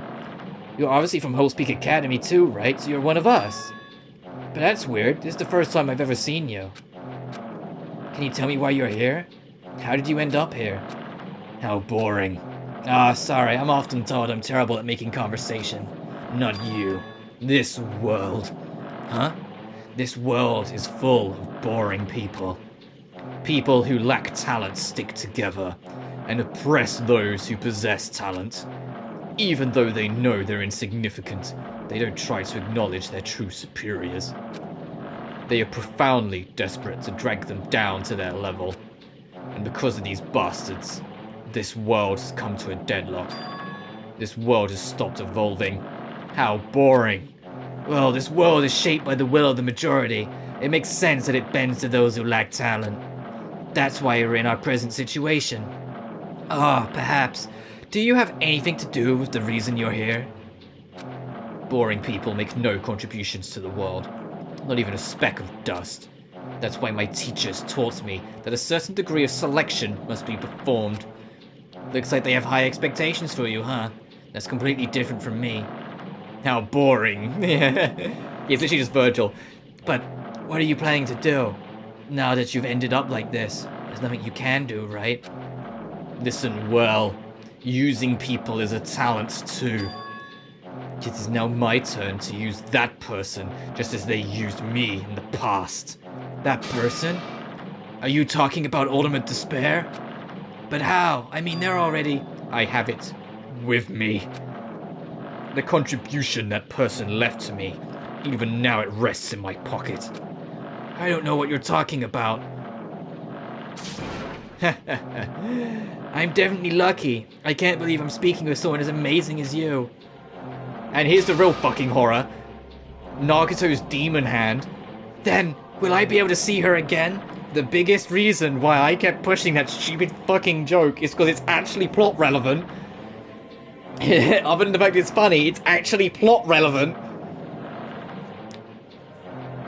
Will I be able to see the person I hate with every fiber of my being again? And this time, will I be able to kill her this time? The person I hate so much. Hate. And explain your hand. This? The end of that bandage.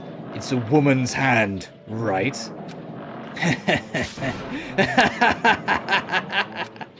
Isn't it amazing? Yeah, but I also said his immaculate hand is his right hand, but he always looks at his left hand when he talks about despair. He always looks at his left hand when he gets angry or talks about despair. Yeah, he's got a woman's hand bandaged at the end of his own. Isn't it amazing? I can't move it, of course. I mean, it's not my hand, after all. But even now, it still hasn't rotted. Maybe that means it's becoming one with me. Isn't it amazing? I've successfully become one with ultimate despair, my sworn enemy. That's Junko's hand. He cut off his own hand and stitched on Junko's to become one with the despair. He's the he's this hopium guy. He's literally, to understand the enemy, he must become one with it. The fucker cut off his own hand and stitched Junko's onto it. I see. So you salvaged the body. You really are a boring person. I don't want you to misunderstand. I just see her as my enemy, you know? Because she's my sworn enemy. Because I hate her so much. That's why I took her power. And for that Wait. Huh? Supposed to be as mellow as fuck, yeah. Do I hate her? That's strange. Huh? I'm not gonna read all of them. Look out the window. You're finally here. You're starting to see it too, right? That's Jabberwock Island, isn't it? And the thing is, this is actually hinted at in UDG. In Ultra Despair Goals, because, you know, Ultra Despair Goals is based before the events of this game, his whole left hand is in a bandage at all times, so you can't see what's under the bandage, so you don't know that Junko's hand's hiding under there. But in UDG's whole left hand is completely covered in bandages, like it's like a giant ball of bandages, so you can't see it. Jabberwock Island, isn't it? Isn't it exciting? I wonder what's going to happen on the island once we get there. What's going to happen? I can already predict what will happen. Huh? I already know because I am loved by talent. But no matter what happens, it's of no concern to me. I will not be able to participate in what lies ahead. Really? I don't really understand, but I guess we have to part ways for a while. It's disappointing. We seem to get along pretty well. Can I see you again? There's no reason we'll ever meet again. After all, you are boring. Your talent, your thoughts, your entire existence is boring to me. You really don't play along, do you?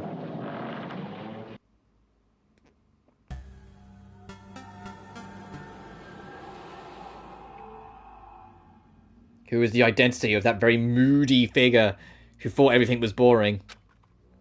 It's a piece to solving case 6. Huh? What is this? It's a door. There's a door. A door? Why is there a door here? Where am I? How did I get here? Where am I supposed to go?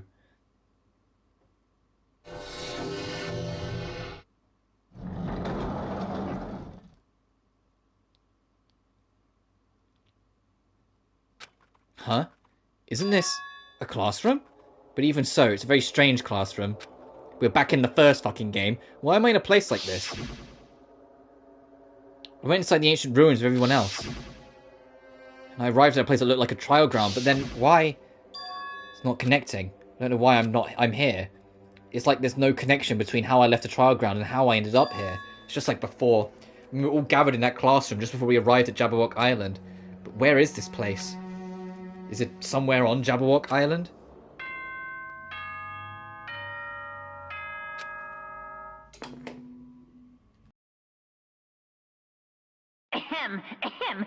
Testing. Mic check 1, 2. This is a test of the school broadcast system. Am I on? Can everyone hear me? Okay, well then. Welcome to Hope Speak Academy, you guys. At this point, I shall explain the graduation exam to you all. Yeah, did you notice how the quality of the voice slightly changed there?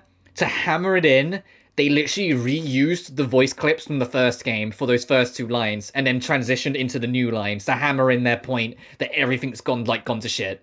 So please assemble at the gymnasium immediately! Huh. Did he say what I think he just said? He definitely said it. He said, welcome to Host Peak Academy, but... Leave? Yeah, let's go.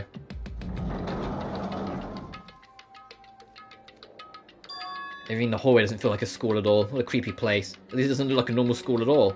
Definitely a lie. There's no way this place is Hope's Peak. This creepy place is Hope's Peak Academy that I've admired for so long. Gymnasium, as I like to put it, yeah. It's probably a building that Monokuma made to startle us, like the funhouse. That's right, it's definitely it. Monokuma said to come to the gymnasium, right? Then I'll go and definitely clear things up. It's literally, we're in the first game again, but we can't go to the hotel where all the names are, and we can't access any room that is irrelevant. Because the glitch is taking over.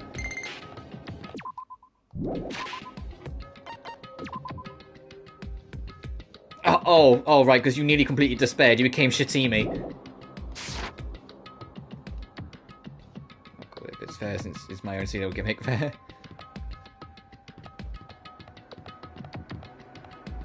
The A&V room has a creepy Egyptian eye on it. The store's all blackened out. The exit's all gone. We can't go upstairs. The nurse's office is blocked. It's mispronounced. So I'm watching back my stream because I saw like a, I don't know if I saw a dip. And I'm trying to... Yeah, I did see a dip. God damn it. Just last. Internet, please. It's not that hard. You can last another fucking half an hour. The gymnasium's here, right?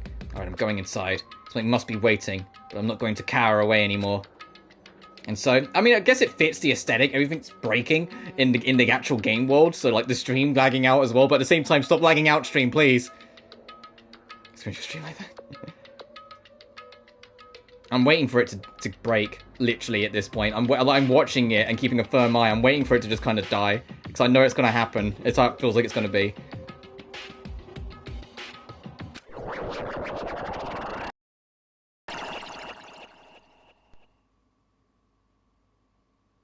Chapter 6. This is the end. Goodbye, Academy of Despair.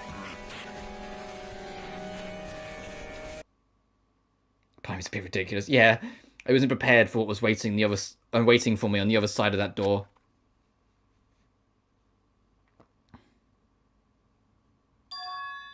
Oh, you're streaming. Don't do that. It was a normal gymnasium.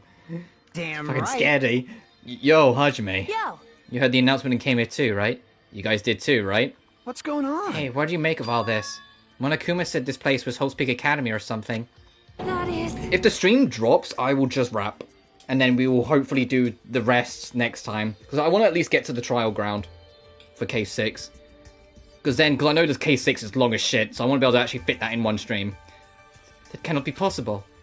Well, You're right. yeah. Anyway you look at it, it's impossible. Hello! How does it feel to return to the long-awaited Hope's Peak Academy? Why, You. you. Hey, where are we? Where'd you lock us up this time? What a shock! I just told you guys this is Hope's Peak Academy. Of course not. No way in hell that's true. No, Oh, but no. it is. I mean, it's definitely Hope's Peak Academy. Well, what's left of it anyway. What's left of it? What? Didn't I tell you before? Unfortunately, Hope's Peak Academy fell to ruin. It will be in the immediate future. Fair enough, dude. Lies. You're serious about that? I don't believe it. But of course it fell to ruin.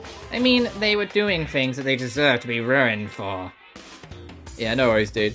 What do you mean? I don't like Anyway, this. I'm pretty disappointed. I went to all this trouble to bring you to Hope's Peak Academy, and you don't feel surprised or nostalgic? Fine, fine. Oh, well, it's not like I did this for you guys. Even if you don't feel nostalgic, I'm sure someone is feeling nostalgic right now. Someone? Enough of this bullshit, just spit it out already. Where'd you take us, you bastard? Though I'm not certain of my memories, I believe we entered the ancient ruin and... In other words... It means I made this Hope's Peak Academy between the door to the ruin and inside of the ruin. What do you mean between? Hey, hey, hey! What do you mean made? What's this? Oh my, your mind's getting the grumbles. But that only knowledge can satisfy. It's very hard confirmed. Now we're doing this, instead of one man out the usual, who do you think the killer and victim's going to be? I want to ask you, what do you think's going on? Good, very good. It's fine to hurry along to the graduation exam, but it's in my nature to provide a little entertainment. Entertainment? You're trying to make us do something, aren't you? No way! Something to be cautious about. It's not like you'll be making life exchanges or anything like that. Shing! It's just a simple graduation exam. Huh? Then what's the graduation exam? Hey! Well, as the headmaster, I'm conflicted, you know. On one hand, I'm really happy that you're finally going to graduate. Are you But on the other hand, I'm worried about whether you guys will be okay in the outside world. So... That's why I'm thinking about telling you what the outside world is like before you make a decision. Whether you want to leave Jabberwock Island or stay here. We're also going to get out. There's no way we'll stay here. That's right. That's annoying. Just hurry it up and let us choose. Let's choose right now. No, You can't do that. The main cast hasn't arrived yet. The main cast? Hey. Meaning you guys are just extras until the guest of honor arrives. So enough complaining already. Hurry up and start researching the outside world. What do you mean? I have dispersed all the teaching materials you need for your research throughout Hope's Peak Academy. Well, I don't think this needs to be said, but all the information is accurate and contains no lies whatsoever. Otherwise the main cast is gonna hate me. So please rest assured and strive to do your best during your field trip. And as usual, after leaving us with his cryptic words, Monokuma disappeared. Even if its setting has changed, even if the killing was finished, it's still the same as usual. What is going on? Outside world? Main cast? Somehow I have a bad feeling about this. Hey! Like, he kept insisting that this place is Hope's Peak Academy. But that's impossible, right? What are you saying? How do we make it back to Hope's Peak Academy from a tropical island in the first place? It's impossible. It cannot There's be. no place for Hope's Peak Academy to exist on Jabberwock Island. So I wanted to go back, but I didn't want to go back to a creepy place like this. What does this mean? So many things I don't understand have happened on the island. This building, is it really Hope's Peak Academy?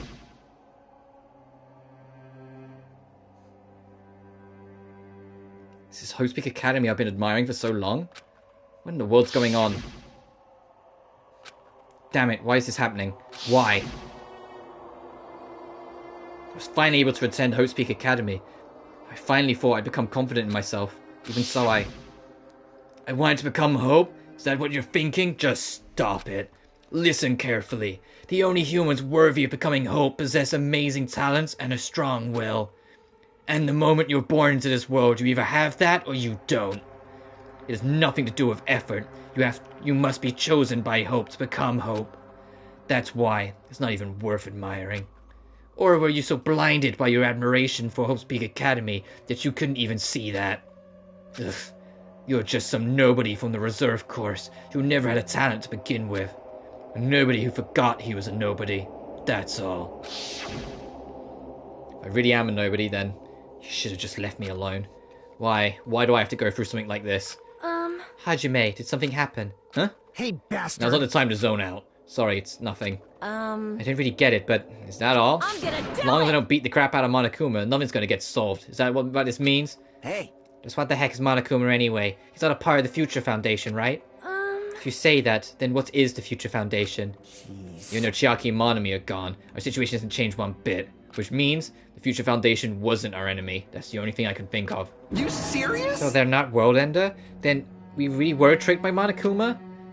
However, the Future Foundation is responsible for trapping us on this island, right? Regarding that matter, I believe Monami never once denied that. Damn it. Even if they're our allies, they might not just be allies. Maybe Monokuma is telling us to investigate that information on our own. Chiaki said she could not betray the Future Foundation, but if she was still alive, she definitely would have helped us. No, even her just being with us would have been a big help. So what should we do? Damn it. Well, that's obvious. We're going to get out of here safely. We have to do that graduation exam, right? So annoying. Graduation exam, huh? Not really good at taking exams. Well, I guess it's better than people dying. Jeez. Monokuma said something about a field trip, right? Is he telling us to investigate like we have been? Alright! Alright, I'm gonna do it. Prepare yourself. Like... Yeah, we might be able to learn something about Whole Speak Academy, about ourselves. I don't care if we don't know anymore. We can just go back to our normal lives, it's fine. Hey, we can go home when this is over, right? We can finally get off this damn island, right? If that's the case, let's all leave this island alive by any means. Of course! Hell yes!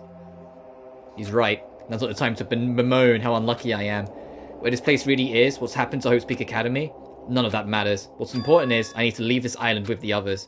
We sacrificed so many lives in order to survive so we could do that. There's no way we can stop now. But Monokuma should already know that that's what we're thinking. So why did he say that? We have to decide on our own whether or not we want to leave Jabberwock Island. He should already know that we never choose to stay on this island. Hey! So what are we going to do? Can we start already? But what are we even looking for? Do we have to investigate this weird-ass building? Even so. Even so, I don't think we'll find the answers to all our questions inside the damn building. Well, I'm just gonna go ahead for now. Whoa! Hey, you're already going? Jeez. What's that idiot thinking running off ahead without being cautious? Man. He obviously isn't thinking about anything. However, It will be fine. There will no longer be any situations where we must exchange each other's lives. All right. So we should do our best as well. Like they say, it is not scary if everyone stops at a green light. If we stopped at a green light, we never reach our goal. Jeez. Connie already took off on her arm. It might be faster if we split up and look around too. Like Sonia said, there's no more killing. We don't have to worry about anyone betraying us anymore. And let's get this over with and go home. Later. I'll go on ahead. I'll see you guys later. And those brief words, Fuyuhiko left the gymnasium. Excuse me. I shall do my best to obtain a wonderful clue that will be useful to everyone. Now then, please excuse me. So I took a deep bow and left the gymnasium. Oh my! Miss Sonia. Miss Sonia! Miss Sonia, please don't leave me. I'll be in danger if I'm left alone. Kazushi chased after Sonia, who had just departed and left the gymnasium. I should hurry and start too. Just a bit more and it's going to end. I can escape this nightmare and return to my usual peaceful everyday life. The only thing we can do is advance towards that hope. Even though I don't understand, and how a lot of horrifying things keep happening, for the sake of everyone who couldn't make it this far, I'm definitely going to go home. Firstly, this was the very last Monokuma I was missing on my first playthrough for the trophy. I knew you could do it. So I remember that one's there.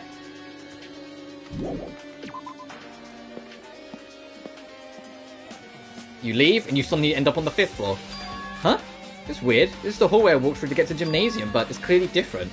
Is this Monokuma's doing too? Is he trying to confuse us again? I don't know how he's doing it. He keeps doing it over and over again. He's so persistent. But I'm not going to fall for that trap. There's no way this will make me back down. This hallway, there is a strange feeling to it, no? As if an invisible wall has been erected to limit our movement. I am concerned. Is it just me? This is the first game's map.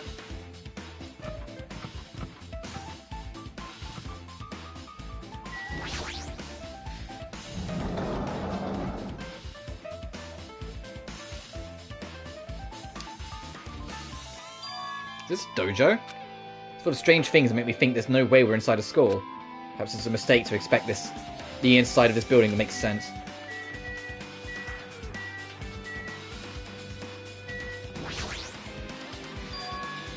What is this? Is this a manga? The title is Manga for Morons, A History of Hope's Peak Academy by Monokuma. It's a manga, a suspiciously looking title laying on the open like this. Let's start with history first, class. Hey! Reading manga is the third best way to learn about history. Then what's the first, you ask? It depends on the person. So it's just I thought Monokuma made this. That explains how suspicious it looks. I really want to ignore it, but there's no way I can do that. Fine, I'll look at it. I'll look at anything that might be a clue to getting out of here, no matter what it is. Picked up the manga off the floor and started flipping through the pages. It's an introduction to Hope's Peak Academy's history. It's narrated by a cutesy character on the cover. Yeah, the cutesy character and the little pet they have with it, it's supposed to be a symbolic representation of Chiaki and Monomi. The story begins with an introduction to Hope's Peak Academy. Hope's Peak Academy is a government-funded school of privilege where only the most talented high school students can hope to attend. Built to raise hope in the nation's future, many of its alumni are the key leaders of various industries. New students are chosen through a scouting process, but the ones who scout them are Hope's Peak Academy's teachers, who serve as both educators and researchers of talent. Hope's Peak Academy isn't just a school for talent, it's also for researching talent as well. However, for the past few years, Hope's Peak Academy is suffering from a decline in funding. If this persists, the Academy believes they will not be able to make progress with their research of talent, so they decide to implement a new system, the Reserve Department. Unlike the main department who scouts the students, the Reserve Department utilizes a general entrance exam. Normal faculty was hired and placed in charge of looking after the Reserve Department. The expenses and exam fees of the Reserve Department are quite high compared to most high schools. Nevertheless, Hope's Peak Academy received an endless stream of applicants. Hope's Peak Academy was now available to talentless commoners, people who only cared about the brand. With this, Hope's Peak Academy managed to amass sizable funds and began further research of talent. To create Hope's Peak Academy's earnest wish, a true genius who would become mankind's hope. But just when they thought everything was going well, an unprecedented incident occurred. The incident that triggered the tragedy, the biggest, most awful, most tragic event in human history. That's right, it was the tragedy of Hope's Peak Academy. Time to get those bottles ready. Hope's Peak Academy was crippled by this incident, and was forced to shut down without accomplishing anything. The end. Huh? The ending was so sudden, like a manga that suddenly cancelled in the middle of its run. Plus, these phases mentioned at the end of the manga. The tragedy of Hope's Peak Academy. Those names are so melodramatic. There's no way these incidents really happened, right? Oh boy, this manga only mentioned the name, so I don't really know the deets, but no, it'd just be a waste of time to wonder about things that don't make sense. More importantly, I learned something because of this manga. The reserve department. The department was only built to collect money. I was one of those reserve corps students, right? But hold on! That's weird. Oh, you're here again. That thing that's weird is you, of course. Huh? Hey! Why did you forget that you were part of the reserve department? The Future Foundation only took away your school life memories, right? But you should have known even before you entered that you had no talent, right? So I think it's weird that you actually forgot something like that too. What do you want me to say? By the way... Based on my assumption, the Future Foundation must have wanted to hide the fact that you were one of those Reserve Corps students. I got it! Or you willingly sealed those memories yourself. You wanted to be confident in yourself, so you wanted to forget everything that embarrassed you. You know, when humans experience trauma, sometimes they erase their memory of what happened. It happens pretty often. Not that I'd know anything about that, though. Are you saying it's my fault I forgot? That's not it. Come on! When things get inconvenient, you always get angry and try and brush it off. Well, that's expected of the Reserve Corps student. Damn it, what the heck? The reserve department's been added.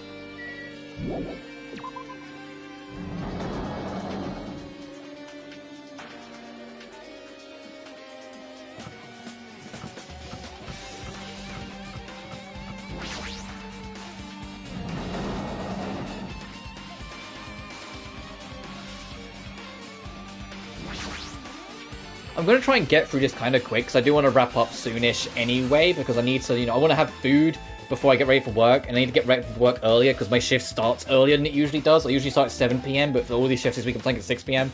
So you know how it is. There's another manga. It's laying on top of the desk. This one is Manga for Morons, The Tragedy of Hope's Peak Academy, huh? Wasn't the Tragedy of Hope's Peak Academy mentioned in that other one too?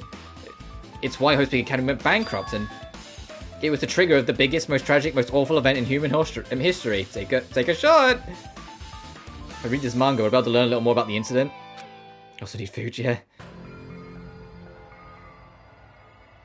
I looked at the manga at the desk and started flipping through the pages to see what I could learn about the event known as the Tragedy of Hope's Peak Academy. The story made heavy use of outdated, stylized drawings depicting characters solving mysteries. What's written here is, as the name suggests, the tragedy of Hope's Peak Academy occurred at Hope's Peak Academy. The key player in this event was a student named Izuru Kamakura. Izuru was a known genius as a symbol of hope. Hope's Peak Academy used all their resources to develop him. Supposedly, Izuru was a genius among geniuses and possessed various talents. Okay, yeah, wielding superior talent for the hope of mankind, the Academy referred to Izuru as the ultimate hope.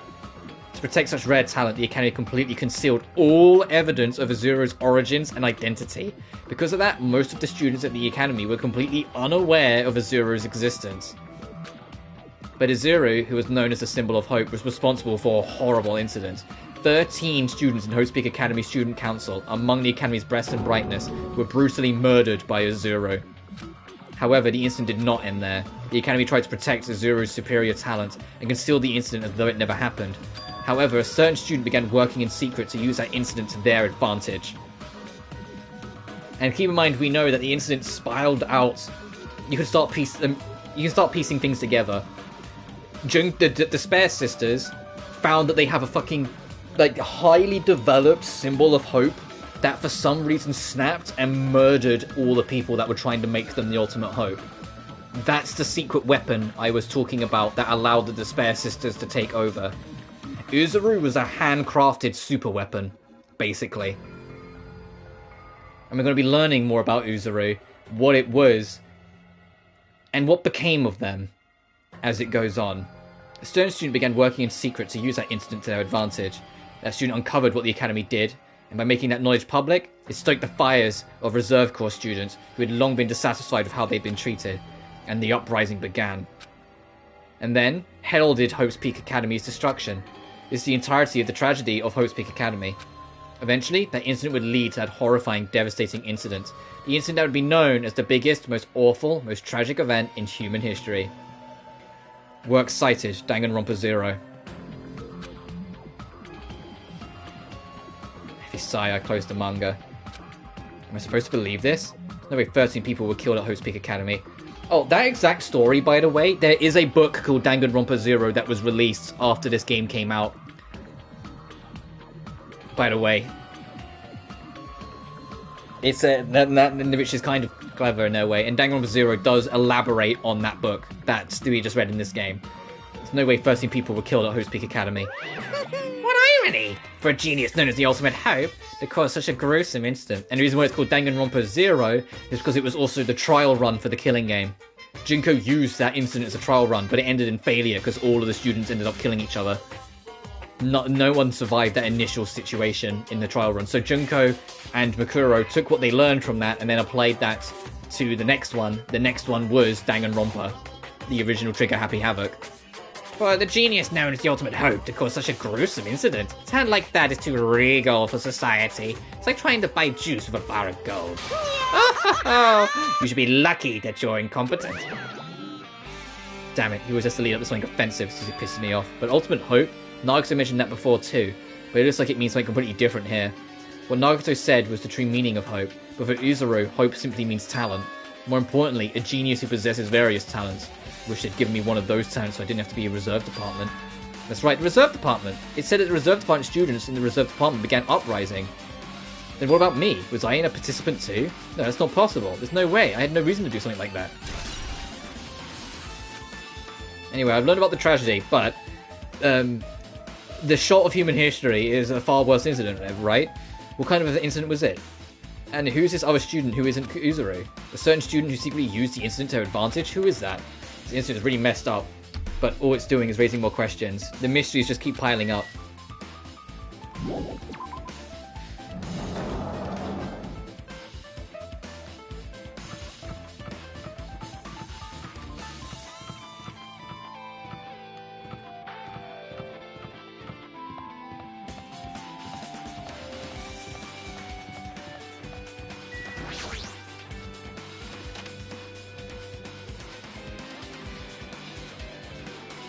I can see the Monokuma. What the hell is this room? It's freaking cold in here. It's like I'm in a freezer or something. If I just stand still, I might end up freezing to death. I should hurry up and investigate so I can get out of here already.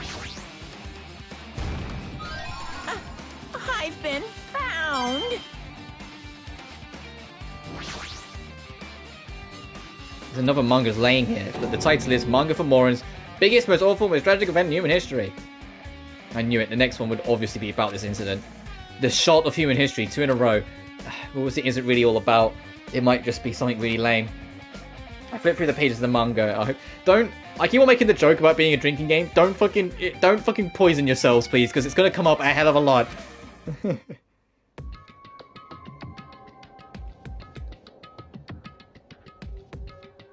A story about creepily drawn characters who get involved in horrifying incidents. And time to stop! Yeah, exactly. An incident known as the shot of human history. It's drawn so grotesquely because the incident itself is that grotesque. Anyway, the beginning of this creepy manga starts with this sentence. The tragedy of Hope's Peak Academy was simply the trigger. At first, the uprising by the Reserve Corps students that triggered the tragedy of Hope's Peak Academy was initially hoped to be resolved quickly, but the situation continued to escalate to dangerous extremes. The movement started spreading all over the internet and fostered a thriving online community. The community was not limited to students, and people of various races and nations began joining in. But the movement was not confined to the internet, and it began spreading, eroding the real world.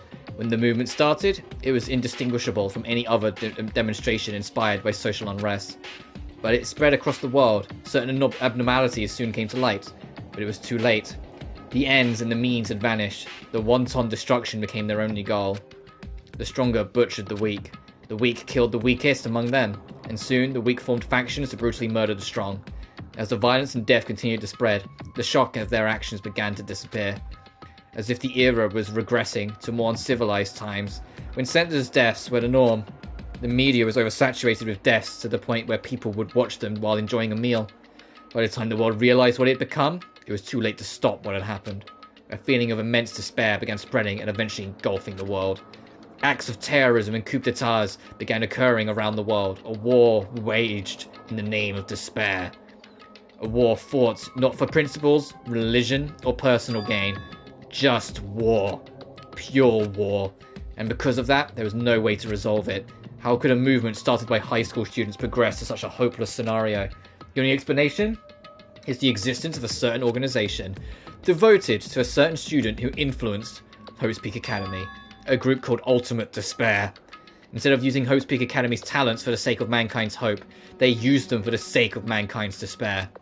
Key members of society used their influence to brainwash the masses in order to spread despair. Tech-savvy computer programmers wrote software to spread despair. The powerful and influential created new values and morals to spread despair. And with this, they created the tragedy. The biggest, most awful, most tragic event in human history. As long as ultimate despair exists, the despair engulfing the world will never end. The tragedy will never end. My heart was racing in my chest, my body felt cold. And it wasn't because I was freezing in this room. The biggest, most awful, most tragic event in human history. This is definitely all made up. I mean, if this is really true, then what's happening to the outside world? My family, my friends, convenience store I frequent, nearby bookstore, my favorite restaurant. What's happening to them? No way. Hey, you're seriously yelling at a manga? How crazy are you? Who would enjoy reading something like this? Oh my, you don't like manga? A high school student who doesn't like manga is like an office lady who doesn't like to eat candy. Enough with this messed up manga. I thought you would obviously know about such a horrible event that destroyed the world, but for you to not remember that, oh, such despair. That's the Future Foundation's fault, though, thanks to them stealing your school memories. The incident that happened during that period is completely removed from your brains. Is it really happened and I actually forgot about it? No way that's possible. What are you How many times do I have to tell you? All the clues here are real. Hello. Please understand, I'm rooting for you. If you don't learn about the full extent of the outside world, you guys will suffer for it. I just want to help you guys so we can live well-adjusted lives in the outside world. I see, so that's how it is. That's what he meant by what he said at the beginning. Headmaster, I'm conflicted you now. On one hand, I'm really happy that you're finally going to graduate. On the other, I'm worried about whether you guys will be okay in the outside world. That's why I'm thinking about telling you guys what the outside world is like before you make a decision. Whether you want to leave Jabberwock Island or stay here. Trying to make us feel despair towards the outside world, so we want to stay on this island. There's no way I'm going to do what he wants. Despair like that simply can't exist. The outside world should be filled with hope. It's like now, perhaps no, that's definitely it. Tragedy's been added. Whether or not this incident really happened, what in the world is Ultimate Despair Group? If they're devoted to a certain student who guided Hope's Peak Academy to its destruction, are they connected to both the tragedy and the tragedy of Hope's Peak? Plus, the organization isn't just one person, but a group of people. But if they're known as Ultimate Despair, they're high school students, right? Well, if they were actually able to do it, then I guess that's why they were called Ultimates. Then are the killings we're involved in all connected to them as well? It's no use, I'm gonna freeze to death. I'm at my limit, I need to get out of here. Shivering, I ran out of the freezing room. And came out. It was close, and he froze to death.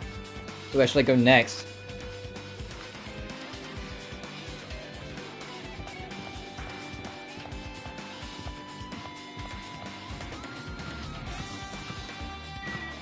Oh, was it 5A we investigated before? I think it was. Let's find out. It might have been 5A we investigated first.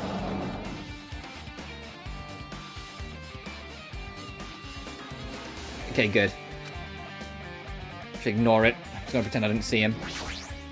Jeez. When I went inside this room, the bastard bear was suddenly here. Kept glancing at me. Wonder why. Gotta be a shitty either way. Damn right. So I'll let you handle it. There's no way I'm gonna do with that idiot. I don't want to do that either.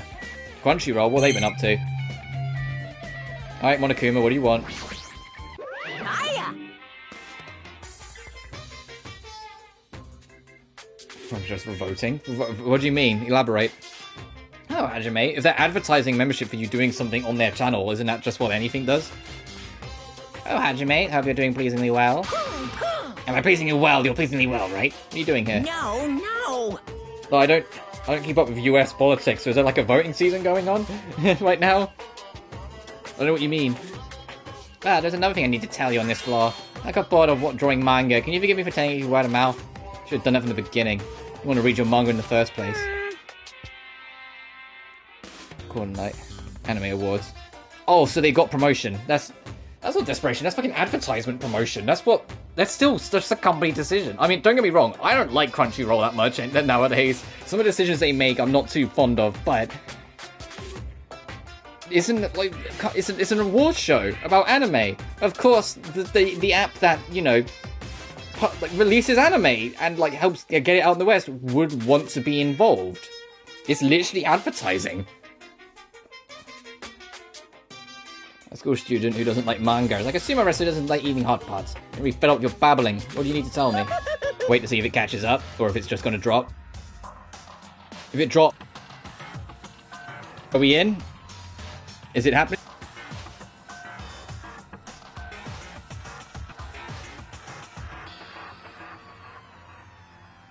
It's just, this is... That was a huge spike. So yeah, I just gotta do what's right. Sorry about this. Let me save. God, I like how the HUD like loses like its color in the systems a little bit there as well. And I'm gonna wrap here. So sorry about the hiccup, but the internet being...